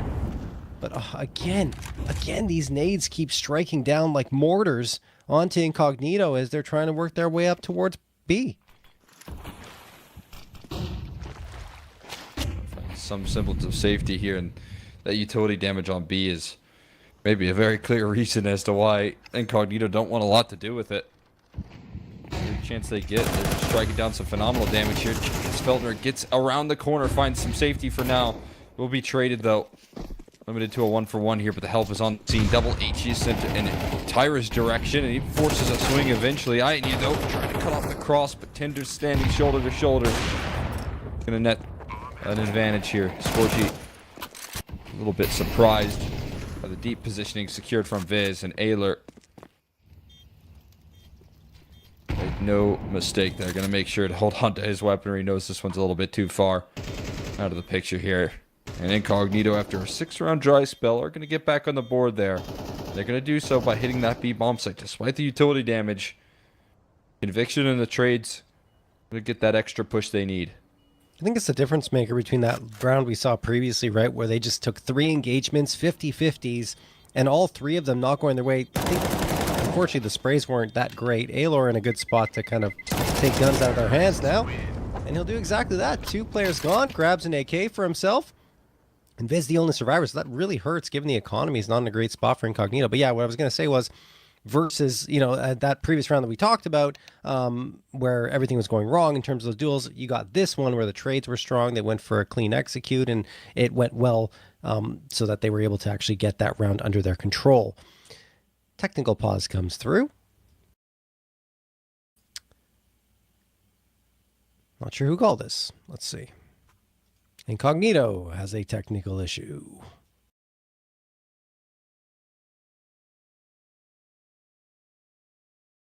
Round win. I'll make sure everything's situated here. No, this one's an important opportunity up ahead because the CD side is not really worried about their economy any longer for probably the remainder of this half, but their economy is still a little bit on the ropes because of those exits that came through towards the tail end. So if you're in control, still not the worst way to lose, but it does put a little extra pressure on this T side to make sure that they can contain things here. But again, having that conviction in that last round still offers up a lot of promise. Trusting in their utility, trusting in the flashes, and fully convinced. No utility this time around. They got to know those HEs are going to come through late. This time Scorchy at the ready once again. We've seen this very similar setup before. Gonna be another dry swing. Viz. Go. There's the swing. There's a miss though from Scorchy here. They create some extra opportunities. Another miss from Scorchy as he goes for the repeat. Viz dances with the devil twice. Both times he gets away. I like the idea, though, behind InControl's play. It be like you're playing contact, and then you throw your nades off of contact instead of throwing them early. But I think the ideal situation is Scorchy gets a kill, and the nades go in. The nades actually didn't do any damage. I think 1 or 2 HP of damage in that instance because they were slightly off the mark. But let's see if the guns can do the rest. Whoa, Scorchy's gone, and so is Tyra. Well done from Tender, along with Arcade, working their way up Arch side. Although JS Feltner gets one back, he's going to be in a tough spot. See, hear the footsteps? Are they making a lot of noise? They are. I don't even think they realize JS Feltner's here. They're looking in this direction, but JS Feltner finds himself a second and makes this one still winnable. They don't know that there's 2 players going A, though. They think it's going to go B, and well, Tender may just cut them off before they even have a chance in this round, and he absolutely does. 4K for Tender, 15 on the board on his side, and he's the only player above a KDR of 1 on his team. Really needed that impact coming through there from the reroute. Successfully follow through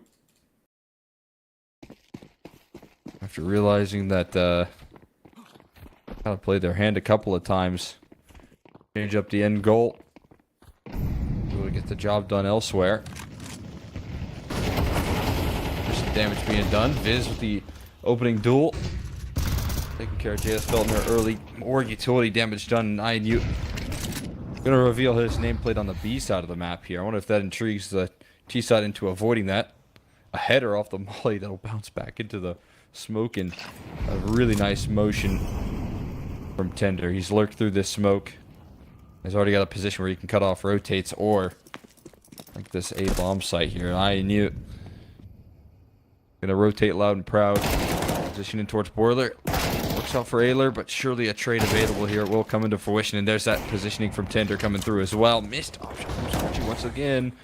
There's the flank though, rattling off for Tyra, but his close range duels in this time. He's not gonna miss. Scorchy though, when it comes to the finishing blow, can't quite connect, and Axe gonna save him here to tie things up at 6s here at the turn of the half here. 3 in a row to start and finish this half for InControl. I mean, look, Incognito, yeah. But I mean, look, InControl, they had they're 6 in a row, right? After it was 3-0 in favor of Incognito, and you're like, okay, InControl looks like they're going to walk away with all of the gun rounds, but that's a phenomenal recovery from Incognito, tying things up at 6s, like you said. And now you're sending InControl onto their worst side, here on Inferno. They've got a 55.2% win rate on CT side, but 42.0% T round win percentage. So it's a steep drop off, 13.2% heading over to this side versus, Incognito going to the favored CT side. Certainly, we don't have much data on them. But they put themselves in a good position, especially if they can take pistol again. Try to make that work here. Dive out in towards this A-bomb site. Net someone early, 1 for 1. And Arcade trying everything to try and contain this site, but will fall over eventually. We're just going to get punched in. Starts the post here, double up on the flank. Still Berettas here. Oh, and a big strike from Tyra. Doesn't really let them get situated. He gets in and out. That's already going to set a lot of time off the clock trying to figure out where he's gone off to. Like we're going to ignore him for now, but Fizz going to give him a nice swing here. Still, though, that timer is ticking down in the crossfires. Just a little too lethal. OverKnight, INU. Going to close things down to 2 leading members of that first half. Going to get them on the board in the second. Yeah, that's a great start for InControl, getting the pistol round this time. Not forgetting, you know, of course, 3 of the 6 rounds Incognito got were off of pistol and conversions. So not winning the pistol here proves to be quite detrimental to their chances. They are going to get a force buy. And if they can strike back immediately, then forget about everything I just said. However, I'd say overall, despite InControl's struggle at the tail end of that first half of action, they are, I would say, more highly rated in terms of their mechanical prowess once the guns are fully out.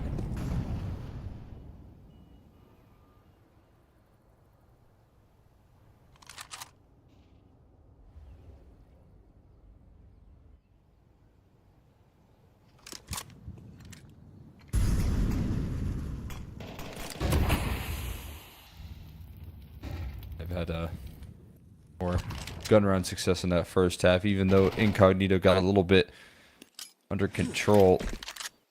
More great utility here being put on display. He's getting a couple of HEs, forces a smoke out, and because of that utility, it kind of leads to an awkward smoke.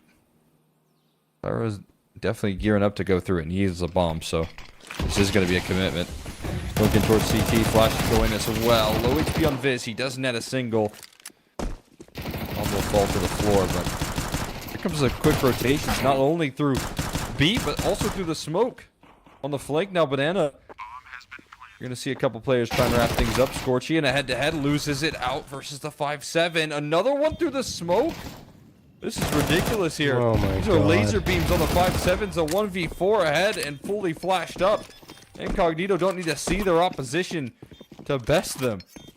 All right, so you can officially take back everything I just said at the beginning of the round. Incognito winning the force fire. And they don't just win it, they win it clean. Like 4 players left alive, only 1 casualty, guns picked up off the ground. You know a buy-up's not going to come through from InControl with how many bodies are still up for Incognito. That is a coup to take that round. And, okay, I guess a buy-up is going to come through. I mean, we've seen some pretty wild stuff in terms of force buys. I don't want to say that's necessarily that crazy, but might be better off going for an eco and buying up in the next. We'll see how it pans out for them. You do see Arcade and Micro buying down to $100. But overall, the buy-up is far more effective for Incognito here than it is for InControl. Although those Tech 9s can be fairly lethal on a quick play on Inferno. We'll see if that's the case here. Molotov's going to get tossed forward. Tyra and JS Feltner moving in. Oh, and the counter Incendiary comes through from Incognito.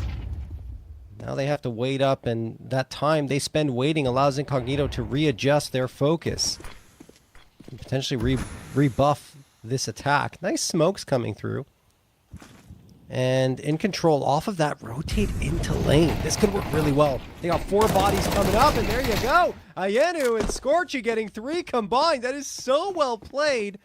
Micro and Viz, the last 2 standing. I should never question force buys again, Cole. I don't know. They just show up when they need them. I mean, to be fair to InControl, I think they did get a little bit unlucky in the last round there, so maybe it's just paying it back. The smoke spam coming through there. A big facilitator of how easy that retake was for Incognito, but how easy that was for InControl to take that space on A and overwhelm. Full entry from Scorchy. I knew finding that frag as well, and just First 8 locked down. No good options for Viz and Micro to get involved. And the back and forth going to lift off early.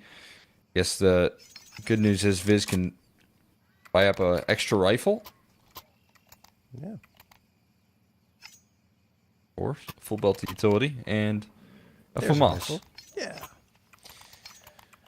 That's all right, good too. so yeah, it's pretty good. I mean, honestly, this is a pretty respectable buyout for Incognito coming through, and Force by Wars are fully on.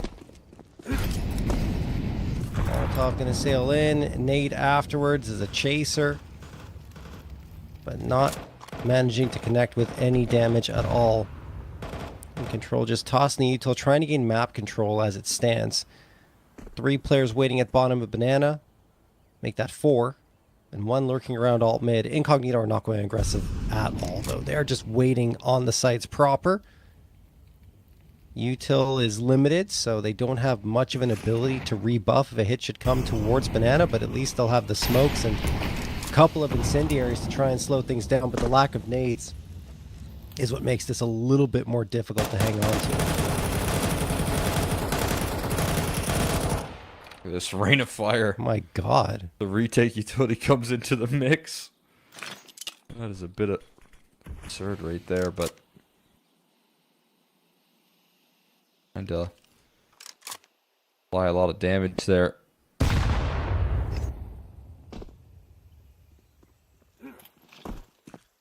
One good HE, one to blow open the smoke to allow for that access. And now underhanded the flash. He's going to go through the smoke once again. He's lost in the sauce, though. Can he protect his teammates? Not quite, but does Micro need any help? It doesn't look like it here. Eventually overrun, but fights hard to hold on to that bomb site here. Plant exposed to smoke spam. Nearly connected. You can see the bullets whiz by. Oh. Aether barely walking away with his life, but sent back through the smoke here. Viz gonna have to pay the price. And now the numbers are even here. Big HP advantage, though, to operate with on the defense here. With kits to work off of, with extra utility. There's still a molly in play. And Aether can't afford to take any damage here. They wait for those smokes to fade away. INU going to be the first one that has to draw out that contact. Flashbang, no secret about it. Tinder still able to collect while blind. But there comes the rest of the squad here swinging for the fences. And it's InControl. They're able to keep that retake contained here. And eventually force Incognito to wave the white flag. It's not the way they expected a pistol round victory to lead to 3 rounds, but they'll take it. And as you mentioned, white flag must be waved. Force by Wars are now over. Incognito will be on an eco. 5.7 upgrade purchased by Micro. That's the only pistol upgrade. I'd say that. And then Tender buys it as I'm talking. Another 5.7, that is. So he'll have armor as well. Tender has been the hottest hand here for Incognito. 19 kills on the board. So nade goes in to break that smoke. Incognito are stacking up into bracket. 4 players here. But after having not seen anything in the first 25 or so seconds, are starting to readjust their defense.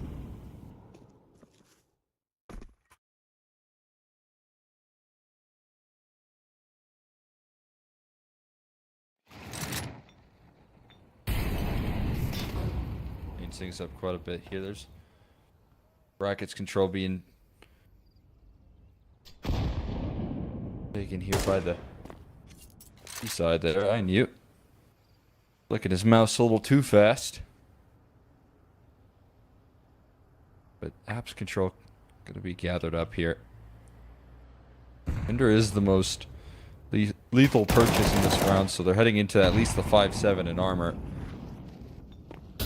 What are you going to try and draw them out here? Tinder's still being covered. It's 1 right above him, and the dive in towards the vents comes through so effectively. I knew before they realize is already in the pit with his opposition, and Arcade just left with a save or exits. He doesn't really have anything to save other than that KD. Aether down low, be able to catch a glimpse. Instead, gets clotheslined. And they get closer and closer to that finish line here. Indeed they do with that 10th, but they will need to strike back again for another gun round if they really want to get even closer to getting this map under their belts. And of course, just a reminder, folks, as you just saw, check out all the latest Thunderpick World Championship news over on hotspawn.com. That's HOT spawn.com. As we move in to round number 18, Incognito back soon to be against the wall. I mean, this buy-up is good, but not great, because you have a FAMAS and an MP9 in the mix, axed with the AWP. We'll see how that's going to go for him. And control working their way up banana. You always want that early banana control because it takes a piece off the map, but speaking of how the op is going to work, it's pretty nice. Axe going to connect onto Aelor. A quick 5v4 gain, but they won't be able to hang on to banana control. That Molotov pushes them back, and JS Feltner wins an important duel, although it costs him 93 points of health to get that. What? How does he sneak up there, excuse me, and get Arcade? Tender trying to get the trade, but he won't either. A-site almost fully under the control here of InControl. There is Viz still lurking in the shadows, and he could be the thorn in InControl's side to try and come through here and get something done. But it's nice pathing from Scorchy to bring the bomb in and get the plant. Bomb has been planted. Punched in. I mean, tough decision ahead. I'm going to try to make a move here around the apartments play here. Maybe a little bit overlooked, and that allows for Viz to create a little bit of space here. You have Tyra, though, on the flank. The reason Viz was overlooked, he becomes aware of it. But now it's all on Axe with an AWP to try and stick this bomb. He taps it initially. Tyra going to try and bait the shot out. Eventually going to get the swing going. It would have been close here, but Axe doesn't want to give it a stick, and Control to close things down. Viz creating almost enough leverage through that lurk through apartments. Found a masterful timing and great awareness there to deal with Tyra, but doesn't have the health to tank through that fight. Now that I think about it, I think there might have been time. I think Axe may have had. From the timer on the screen, at least on the HUD, there was like 6.5 seconds. It was, yeah. Maybe our HUD is a bit off. I don't know. I don't think so. Okay, well, Axe deciding that the op is more important than risking the defusal, but given the scoreline, I don't know. Here's a half-buy coming through. InControl, happy that that one goes their way.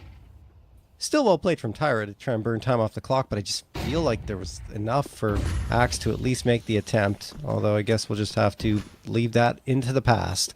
Tender. Oh, nice spam through the smoke, catches off Aelor. Scorch, he gets a 2K though on the transfer. Arcade and Tender, his victims. 4v3 advantage gained, and now a 4v2 as Ayanu is going to take down Viz, who was trying to work his way back up mid. This half-buy around the op has not yielded much, and Axe just wants to get away with the AWP. There's no reason for him to engage. Maybe Micro wants to find an AK, he will do so. No, yeah, he will, excuse me. Does get that kill, and eventually will be traded anyway. He decides to fight a little bit longer, and that's his undoing. Oh. You knew. I thought he was going to have that kill, but he just lackadaisically running around with a knife. Axe will manage to keep the op, unless InControl chase him down, which they're trying to. There's a missed shot. And Axe is just desperately hoping and praying that they won't continue the hunt, and if they do, he'll be able to hit the shots. Does get one. But misses on the last opportunity, and Tyra will fell him. Wow. Finish that round there, but can't escape with that AWP that locks in 12. I guess that's not the biggest of concerns here that they have. The much bigger one is that InControl are just a round away from sealing the deal and have no troubles pulling back deficits, finding pathways into the round despite some of the individual output. I need a lifeline. You've had Tender step up to the plate. Feels like a lot of these in losing efforts. That doesn't do you any favors. Oh my god. Cade lucky to walk away with his life here. Now, Flashman going down. Oh, of course, Scorchy catches a visual before the flash pops, and that's enough to connect the kill. A quick smoke down here. Tossed in by Viz, thinking proactively. But it's still a man advantage here for the T side to work through. Bringing in, shuffling an extra utility for B. This isn't a committal. Sorry, Cole. This is a really nice pause here from InControl, right? Because they throw the smokes, they wait towards mid to see if rotations come through. It's not going to happen, but you got to give your execute, or I should say your pre-execute, some chance to breathe before you actually go and fully commit. And well, now they can just say, okay, well, we didn't see anything coming through. We still have a Yenu watching on the flank, and he's going to charge in towards bracket while we go into B. Let's see how it works for them. CT on the fly, Molly trying to delay Arcade. Not a lot of health. Just trying to get the spam through. He got his Molly off already, and Viz tucked into the back of the site. Gonna get a swing going, but trade is instant. Chaz Feldner on the scene. There's that alert coming through from behind. You're cutting off the cross on the rotates here. Clean finish for InControl. We're able to step up and map number 1 and deny Incognito their map pick.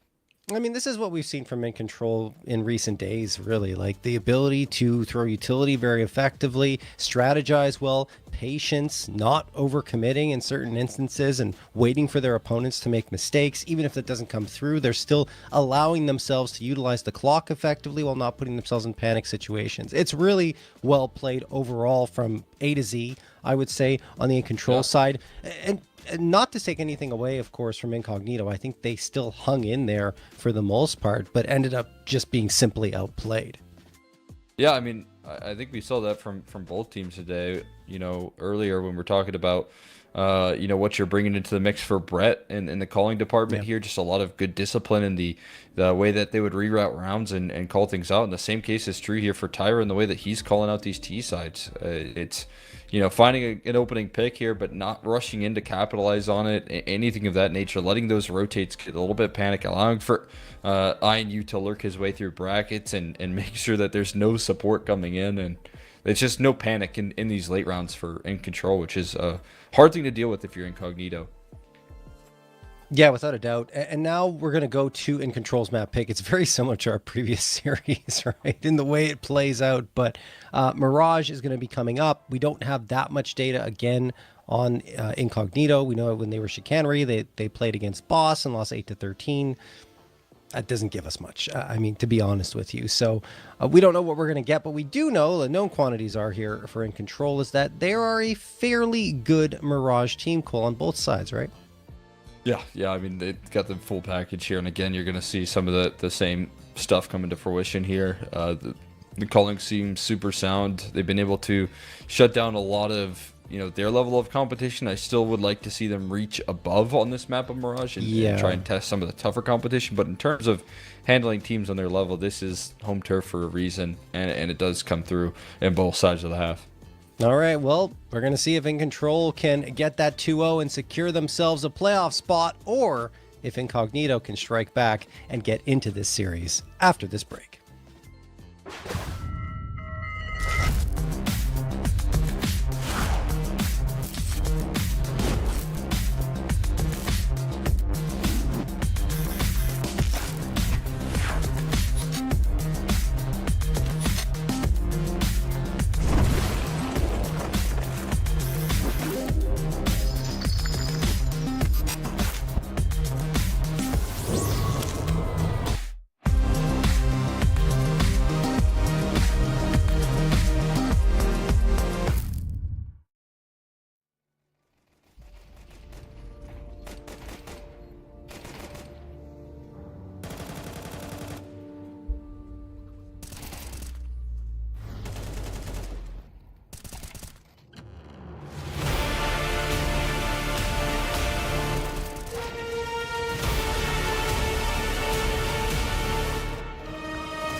All right, we're back. Map number 2. This is InControl's map pick, and they just stole away Incognitos by a score of 13-7 on Inferno. And, well, I mean, look, it looked interesting at the beginning of that second half, right? InControl win the pistol. We're like, okay, that's a great start for them. Then Incognito immediately come back and win a 4-spy. And we're like, okay, this could actually be back and forth. And after that point, it was just all InControl. Yeah, they took over in the T side. Outside of that one mishap on the anti-4-spy, handled business. Relative ease in that second half, and now looking to take over on the T side of Mirage. Look at this motion from them.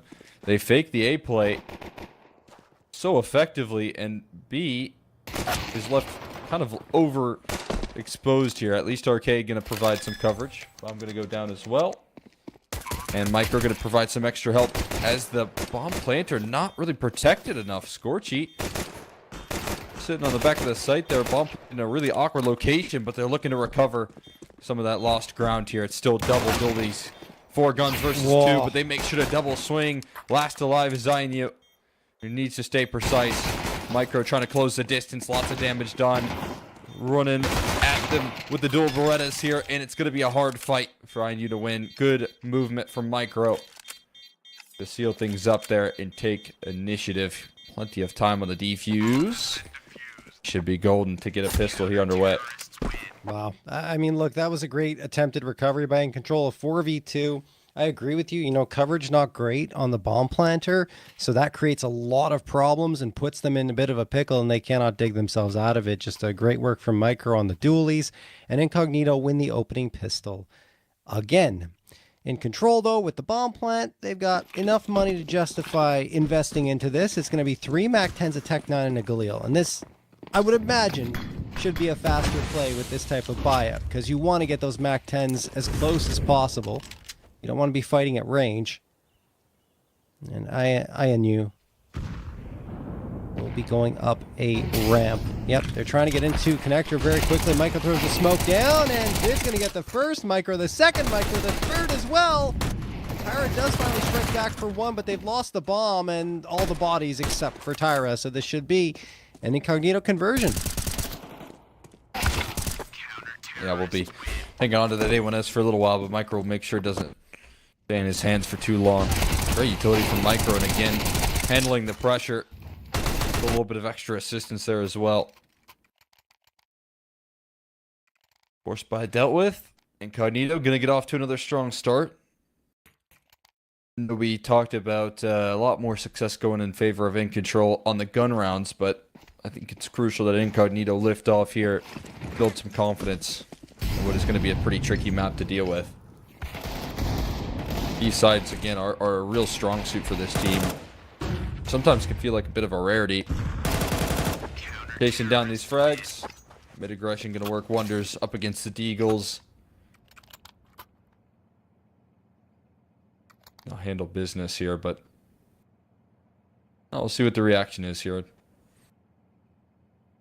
Got the rifles out. We've seen some really solid util work coming out of InControl, and that's, again, I feel like what they do best on these T sides. Yeah.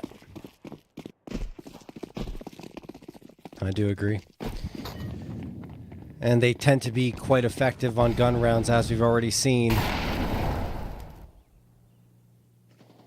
So we'll see if that trend continues here. Slow approach. Util getting tossed in. Flashed out is Tyra to move his way in, and the rest of the squad will flood in towards mid once they realize the coast is clear. Bomb still dropped right outside of T apartments, though. That'll have to be recovered. And, I mean, I guess it depends on the approach they take. With the bomb down where it is, I feel like you kind of have to lean B and then have INU come around to scoop it up. Or just go and grab it now, before the minute mark, so you can have the choice of where to go. You just have to send someone back to go and actually retrieve it, and that is what will happen. Scorchy going to collect that C4, and now that gives him a lot more options. And INU actually out towards Palace. Micro doesn't see him yet. Oh, now he does. That is a problem for InControl. Big indicator here. Viz already finding the opening pick. Ooh, a bit of an oversight. Oh. Very happy that it doesn't cost Axe's life. for now. He's still kicking. Smoke's down in jungle as well, so they got to push through it here. Max is going to fall away. Meanwhile, J.S. Feldner working on the angles. Trying to work around this edge of the smoke. Might create Axe some space. Flash flies over his head, but he doesn't have the health to fight through. The issue is there's so much more resistance here. MP9, not the weapon for the job at that range. Another flank coming through A main, and there's another pressure through CT. And collapsed on Elim in the meantime, able to find that player in A main. Get those numbers punched in. Tinder in a 1v1. Elim, bomb planted for CT. He gets tucked in just in time. Towards missiles for now. Molly confirms it. He goes for the swing. He's going to back away here knowing that he has time to play off of. Ooh, look at that flashbang. Catch. Oh, no, it did. It blended up nicely. Perfectly Yeah, he had no idea. up.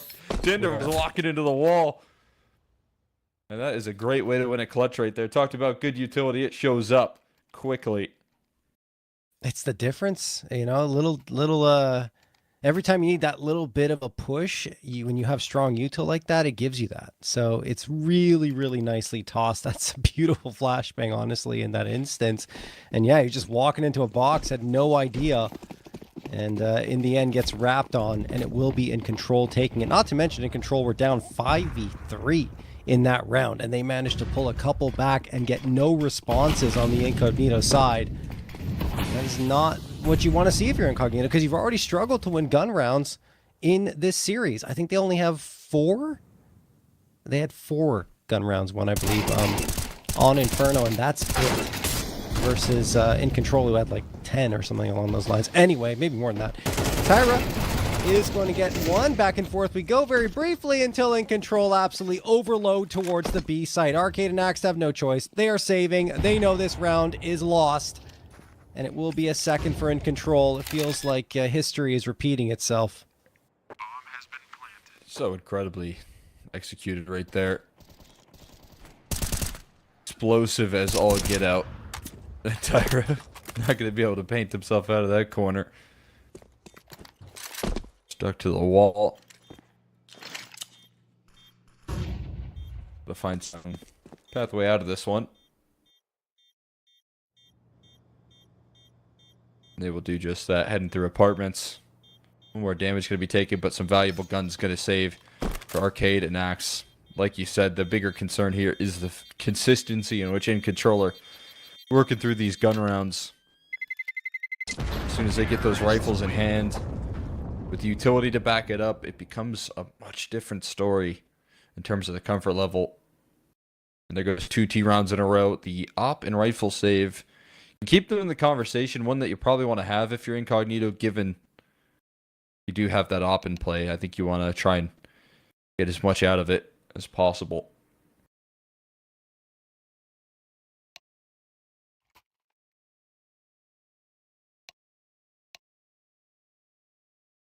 Technical pause going to come through here. This is InControl calling it, and it is quickly over. So we're all good. At least in terms of technical pause. InControl are not happy with the way the last 2 rounds have gone, but they will be able to buy into this one. Somewhat. It's a weird half buy with Viz down to 950. Not all in. Yeah. Fully convinced, but maybe you can, again, kind of have that attempt at a saved op there. Back another bomb site. I mean, that definitely is a good decision here. Yeah. Out of the CT side to make do with the pieces that they have. Play heads in towards B, which is starting to look a little less likely, given the fact that you got deep aggression. Worst case scenarios, you can try and save here, but you got a stack slowly being formulated towards A. The op does need to get in position with connector control established. Bomb just now scooped up in the top of middle. This is interesting approach here from the T side as they start to shuffle back away from this A play. Especially with Scorchy's ladder position, it does become a lot more lethal, but Tinder could immediately deny this access. Good news is they're bringing in extra help. And Tyra's not going to run through this apartments play alone. Tender, a chance to strike with this 5-7. Good angle for it. There's one. Viz gets another, but Aelor does manage to get one back. The thing is, it's a 4v2 now because Arcade found Scorchy. They need to try and get this bomb planted. They're just going to fake it. 23 seconds left, so they'll have to act quickly. Tyra's going to get one pre-firing around the corner. Eventually, you have to tap those digits in, and they will. Good smoke tossed here. Axe going to get an incendiary in response, and Aelor has to readjust his spot. What a shot from Tyra onto Arcade. And then the follow-up on Viz. That is disgusting. Tyra ending the round himself pretty much, as Axe has to fall off with the op in his hands. There's just not much of an opportunity for him unless they give him something, which they know he has the op, so they don't have to fight this at all. Wow. What a play from Tyra. I mean, he just knew he had to get moving right there. There wasn't any real good post plants to play, so instead he just starts swinging for the fences. And it is instant out of his AK. Tyra ripping that round away from the grasp of Incognito. And there's 3 to answer back. Now they do save that op. That's going to help Viz get a better gun out in this round than what initially could be afforded. So that's a good sign at the very least for InControl. But man, is there just always an answer for InControl when they need it. In this case, it's Tyra breaking through with some heroics in the late round. And this one looks to be a decisive hit towards A. Not hesitating whatsoever. Smokes down towards middle, trying to keep things drawn in interest. But here comes the crawl out A. And they're already spotted. Arcade spotted out, jump spotting. Really trying to be tossed in there to slow things down, but it's not full commitment. Again, Control gonna fade away here. You've got the movement in the map, though. I mean, they're running up in towards T spawn right now. That's has them contained. Yeah, I was gonna say that's a huge play from Tender, right? Because they need information desperately. They don't know if it's a fake or not. And with Tender pushing all the way up towards T spawn, and now maybe getting a frag here, is he spotted? No. Tyra going to go down, and that's again even more information now. Incognito know exactly where InControl are going to be approaching from. Is that enough though? Will they still, with that information, be able to take this round, or can InControl come back into it? Good smoke and flashbang tossed, but JS Feltner can't get anything. Another 5v3 for InCognito to work with, although it will be in a post plant. Oh, secondary flash is good. Flash blinds up his teammate, but nice trade for Max. Able to have some impact in that early round. Before he has to call that save in, but a chance for Ayla with the bomb planted for him, but that smoke going to make things very tricky. And the molly even worse. He realizes it's too far gone. Hit on the defuse there for Axe. That will close that window of opportunity. That is a really interesting approach there from InControl. They throw their utility, their execution util initially, and then back away. They had that A bomb site kind of opened up for them with only Arcade jump spotting and CT, but they don't want to really fully bounce on it, and then they walk back into that flanking position of Tender.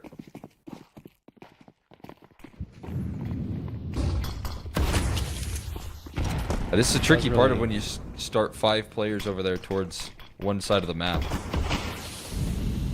Missed the boost though. This is awkward. Tyra set up with a perfect flashbang and absolutely nails the entry. There's another rifler close by, and he's gonna find the double down. B-site is a little bit awkward. Tinder can't survive. He's gonna get rushed down. He's gonna get a smoke off in his dying breath, but a 2v2 still creates some opportunities to work off of here. Look, Viz is a key piece here. There's one, but not two. The trade is instant. 1v1 Axe versus Scorchy. Axe can see it. Window Scorch doesn't see it, but he flicks around and still hits the shot. 1v2 clutch for Scorchy, surviving with 9 HP. He got dinked in that duel, but he's just a bit faster and the AK a bit better when it comes to the damage. Oh my goodness. InControl continue to win these clutch moments. I mean, that's just been the case here so consistently for them. So difficult to deal with, but in these late rounds, they're able to contain Control.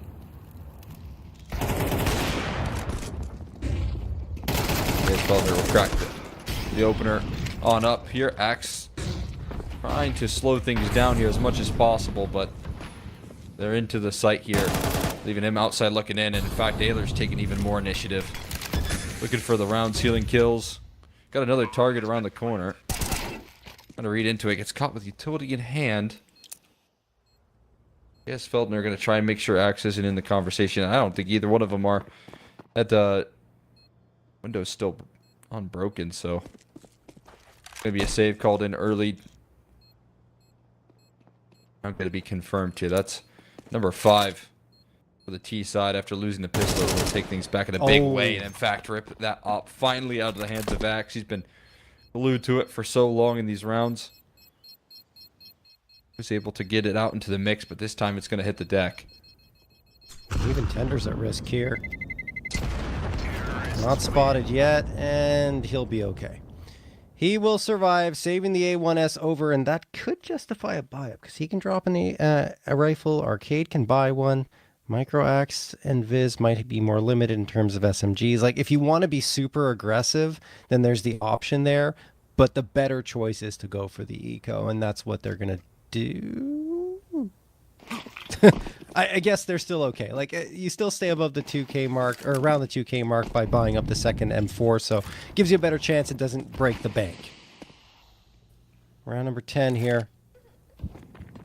JS Feltner, a duel on his hands. Very soon does he realize it. Is he ready? No, he's not. Viz gonna win that. 39 HP remains for Viz, and he's just gonna fall off. He's gotten what he wanted out of that position. Especially with that rifle at a premium here. Want to keep it up and involved and start to get in conversation with that A defense, but Axe gonna fall in the meantime. Big swing from Tyra. No. He's taking names. Arcade next to Super CT. Op is now positioned to deal with him. Scorchy not gonna miss a beat. InControl just have so much X factor playing in their favor. You got the clutches coming through. These big swings from Tyra. There's no room to breathe if you're incognito, and this is the strength of this T side. Only missing a single gun round.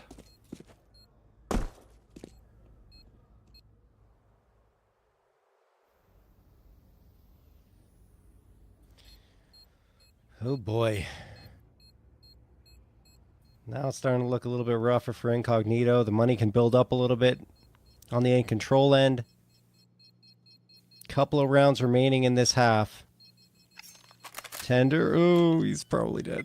Oh, Tender, you're dead. Yeah. There we go. It's only a matter of time. I knew. Taking care of that. And, I mean, there's still a buy up here, so it's fine. It's just, it would have been nicer, certainly, if they were able to save that gun over. Because now, everyone going to have to break the bank to get the full buy through.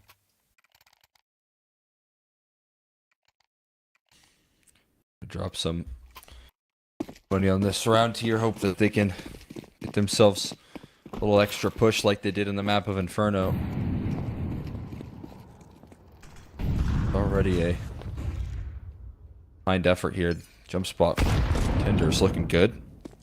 I feel like that HE was looking a little bit more impactful. Doesn't do as much damage as I would have hoped. They're queuing up for a B execute. It's not a bad call here for now. They need to go immediately because that A main pressure is coming through. Counter utility dropping and delaying here as much as possible. Separating the attack, but they're already up catwalk and through the window. It's another double entry from Tyra. That's just going to simplify the matters. I mean, Tyra's missed the window smoke or window jump, but I think they're saving. I think so too. I don't think they're going to go for this. Tyra. Yeah, that pushes them back completely. So it will be a save for incognito. I want to talk about Tyra because you've been pointing out time and time again, like the fact is he's getting so many entries and this is his role on this squad, right? 28.6% of the time he is going for opening frags with a 49.3% success rate. So with the amount of attempts, usually around 50% is pretty good there. And yeah, a 1.13 rating leading the team in that regard. And you can see why in this series. Like, he is a difference maker time and time again. And this round, absolutely no exception to that. Micro, Arcade, and Axe are doing what they've been doing for the majority of these gun rounds. And that's just trying to save because they're getting kind of battered. If you have a weapon like that that's popping off here. You're going to try everything you can to set him up. So they give him that Yep. mid-utility to work through, and he's able to comfortably scale up catwalk. And again, that apartment's presence as well just allows for him to scale up so effectively. You're so distracted on that biggest fear, which is all of that utility flying out of the windows of apps, and that's where you can try and push on the gaps in the defense there. Oh, missed Molly. He's going to eat an HE. At least he gets himself tucked in towards the top of boxes. We'll see how much help that provides. They're going to head in towards B, and Tender spotted. And the rifle. They're trying to flush him out of position. Utility being sent his way as well. And you trying to work his way towards A, thinking it's a little bit more free than reality. So the T side at a standstill now. Sorry, I honestly thought that INU was just going to wait for rotations in that position. They were just going to execute the B, but it feels a little disjointed right now for InControl. Let's see if they can recover, especially after that nade lands at the feet of JS Feltner. What do they decide to do? 58 seconds left. There's still time, and they've still got the util to at least go for a smoke execute here, and flashes as well. JS Feltner waiting and waiting too long. Axe catches him. And it will be a 5v3 again for Incognito. Can they hang on to this advantage? Gonna help right there. They still have that boost up on catwalk, not necessary. Micro's got it covered. Gorchi. Read into this. In time, he does. Nice Nails it. Axe trying to find a trade here. You know, there might be a secondary presence on the catwalk. Axe struggling to connect the spray. Eventually goes for two there and cleans things up. And there you go. One extra round there for the CT side to operate with. But again, 2 gun rounds in total. Doesn't paint the pretty picture. No. It doesn't at all. And it's very similar to that 6-6 scoreline we had in Inferno where you're like, yeah, it's tied and they managed to get to this point, but like gun round wise, it wasn't very effective, and you're kind of leaning too much on that pistol round success. So we'll see how things go. Not to take anything away from pistol rounds, of course, it's important to take them and you know, convert off of that. But if you're that ineffective once the guns come out, it just poses a big issue. Okay, Tyra? 2 headshots required for Tyra there. But there's one sent back in return. INU getting overrun with the dualies. How does he get 2 frags out of that? That is ridiculous. And it sets up the rest for some comfortable duels. Tyra finds one through the smoke. Jazz Feldner on the top ropes. They're going to close things down and in control in the second half. They're going to coast through that pistol round here. Not a lot of damage being done. It's only Tinder that found the frag, so he's got a little extra money, but it's tough to have the conversation of a force buy when everyone's on 2K. Just going to buy a couple of Deagles, that's all. Yeah.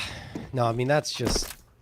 I don't even know. Like you were saying, like, and you getting that second one on the dualies just doesn't make any sense. This is a non-starter already. Tyra's just hanging around mid, right in the open, and dropping bodies, 3 headshots in a row. And while Tender will get one, I mean, there's really nothing behind this. There's Arcade is the last one available, and he will scoop up the bomb and hope for something to materialize. Maybe there's a gun. He can try and recover here. He'll have to fight outwards to get it because nothing is within his range. Yeah, this is a 9th for InControl. Just a matter of time. A little promise in terms of at least they'll get the guns out in the next. There's not going to be a bomb plant here. Oh, nearly find Tyra, but no extra damage taken on this CT side. They only lose an MP7. And an op immediately brought out by Scorchy, who is ready to try and close things down here. That's why they get that op out. Do not hesitate with the bonuses. Nothing of that nature here. Just go with the best tools possible. Try and close things down here. We'll see what Incognito have in their playbook. It's looking like a fast day play. It is. Does it work? Well, the util's good. And then InControl don't have anyone towards CT, so that could pose a bit of a problem. They will eventually. They have 2 players rotating back in. Micro doesn't watch it that long. Could have caught a player out, but instead, well, they still do. Back and forth we go, though. In an instant, we're at a 3v3. Arcade looking to do more damage, but it's JS Felder who strings 2 together. Micro and Axe deleted, and now Arcade falls by the wayside. Too much to look for, as INU will capitalize there.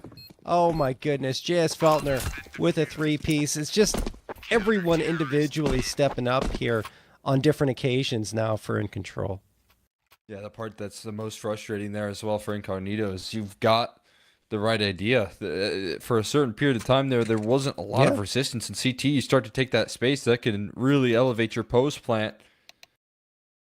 But the multi-kill spray down coming through from JS Felder just completely disrupts the vision.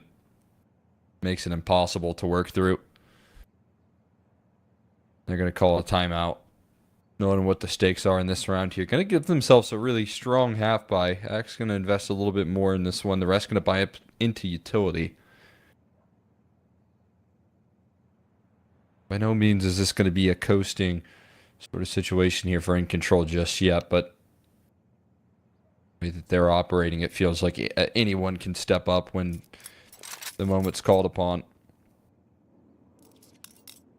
Now we just see it from JS Feltner. For that, you're sitting at 7 kills there. Moves up to double digits, and Incognito have to find an answer to this firepower. I mean, the question is, can they? Viz. We're not towards top mid tower. Here's all of this. They're expecting someone to potentially be in this smoke. Yeah, but Viz... Oh, I thought he was dead to rights, but he gets the headshot, and now they're moving in towards the A site. It's only Ayenu who's trying to fend them off, and he's doing a pretty good job finding the first onto Tender. They're trying to spam through and finish him off. That's Axe with the AK, but he tries the plant through the smoke. Flashbang tossed as well to make life difficult for Incognito, and INU cannot be stopped. He just keeps hitting everything through smokes, through walls. It doesn't matter. INU has got a quad. Viz, the last one available here. Maybe INU's got an ace in his future. That is ridiculous here. Axe turned. One. There's the instant trade there. It's not going to be the ace from INU. But what a sequence that was from CT through the smoke, denying the bomb plant. Again, a semblance of control for Incognito. Just a little bit of space on that opening pick from Fizz. He gets a nice little deagle spam there. You're starting to think, okay, we got a little bit of ground underneath us, but man, does he just get away with so much fighting through CT. And again, it's supportive utility. Flashes flying over CT to help him out in some of those exchanges, blinding up the T side from attempting any trades comfortably. And that creates all the difference once again.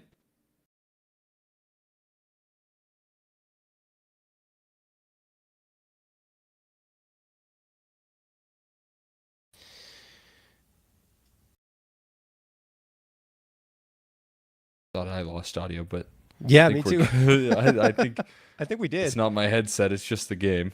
Yeah, I wasn't sure either. I was like, oh my god, did I lose like, my sound card? Yeah, I had to go look at TeamSpeak, make sure you were talking, and it's all good.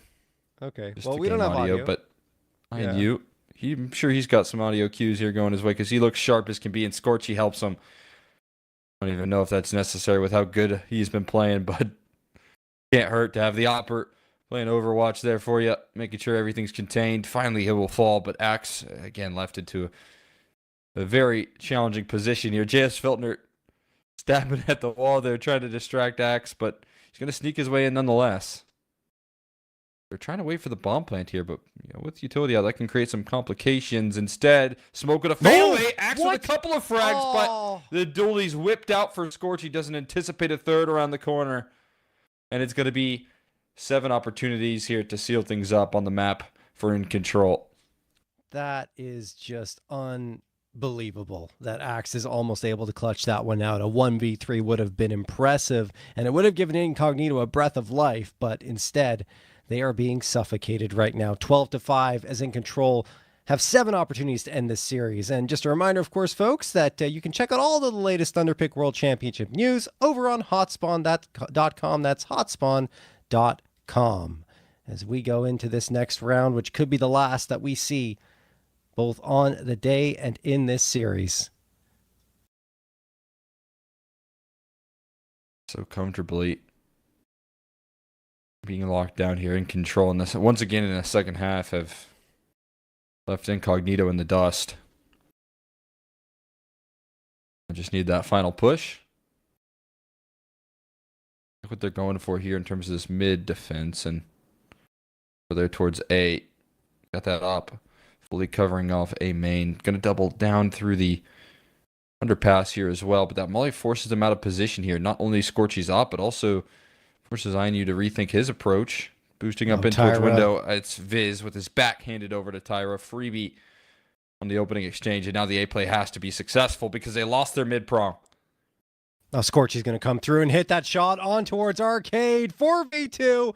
This one may be a couple of steps away from being over. JS Feltner gets one and the final as well. 22 frags for Tyra, who had an unbelievable performance here for InControl. But honestly, everyone looked good on the squad, not only on this map, but the previous one. And while we did see some interesting moments, I would say, from Incognito, it was just that, just moments. The biggest struggle is you look at the gun rounds that they were able to convert. I think they had 6, maybe, and I think I'm being generous in that number. It was really tough. Yeah.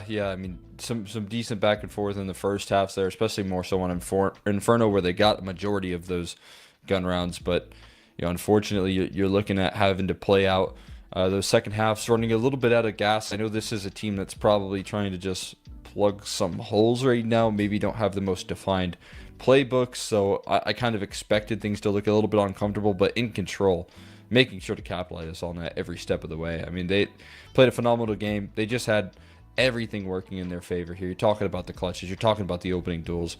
Whenever the moment called upon it, especially in map 2, Tyra was able to answer the call.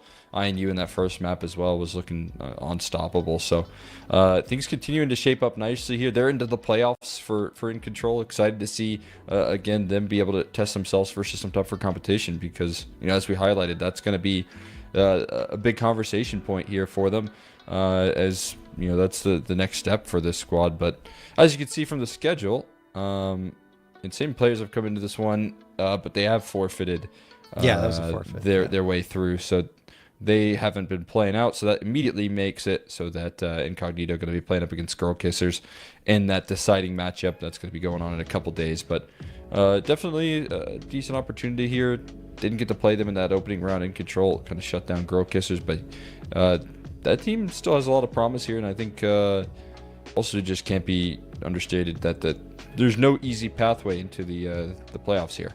No, there isn't. I think GK played pretty decently up against InControl. There were moments and flashes that I didn't really expect. Maybe even a little better than what we got from Incognito, to be honest with you. But overall, InControl in this group have been the favorites because insane players had to withdraw from the tournament, and they've proven it again here that they absolutely are dominant going towards that playoff spot. I don't think they lost double-digit rounds. I'm just double-checking that. No, they didn't. Yeah, clean in terms of their approach to those playoffs. But that will be it for today in terms of our coverage of Thunderpick World Championship 2026 in this North American series. We will be back tomorrow with some more matches for you. But until then, we hope you all have a great night.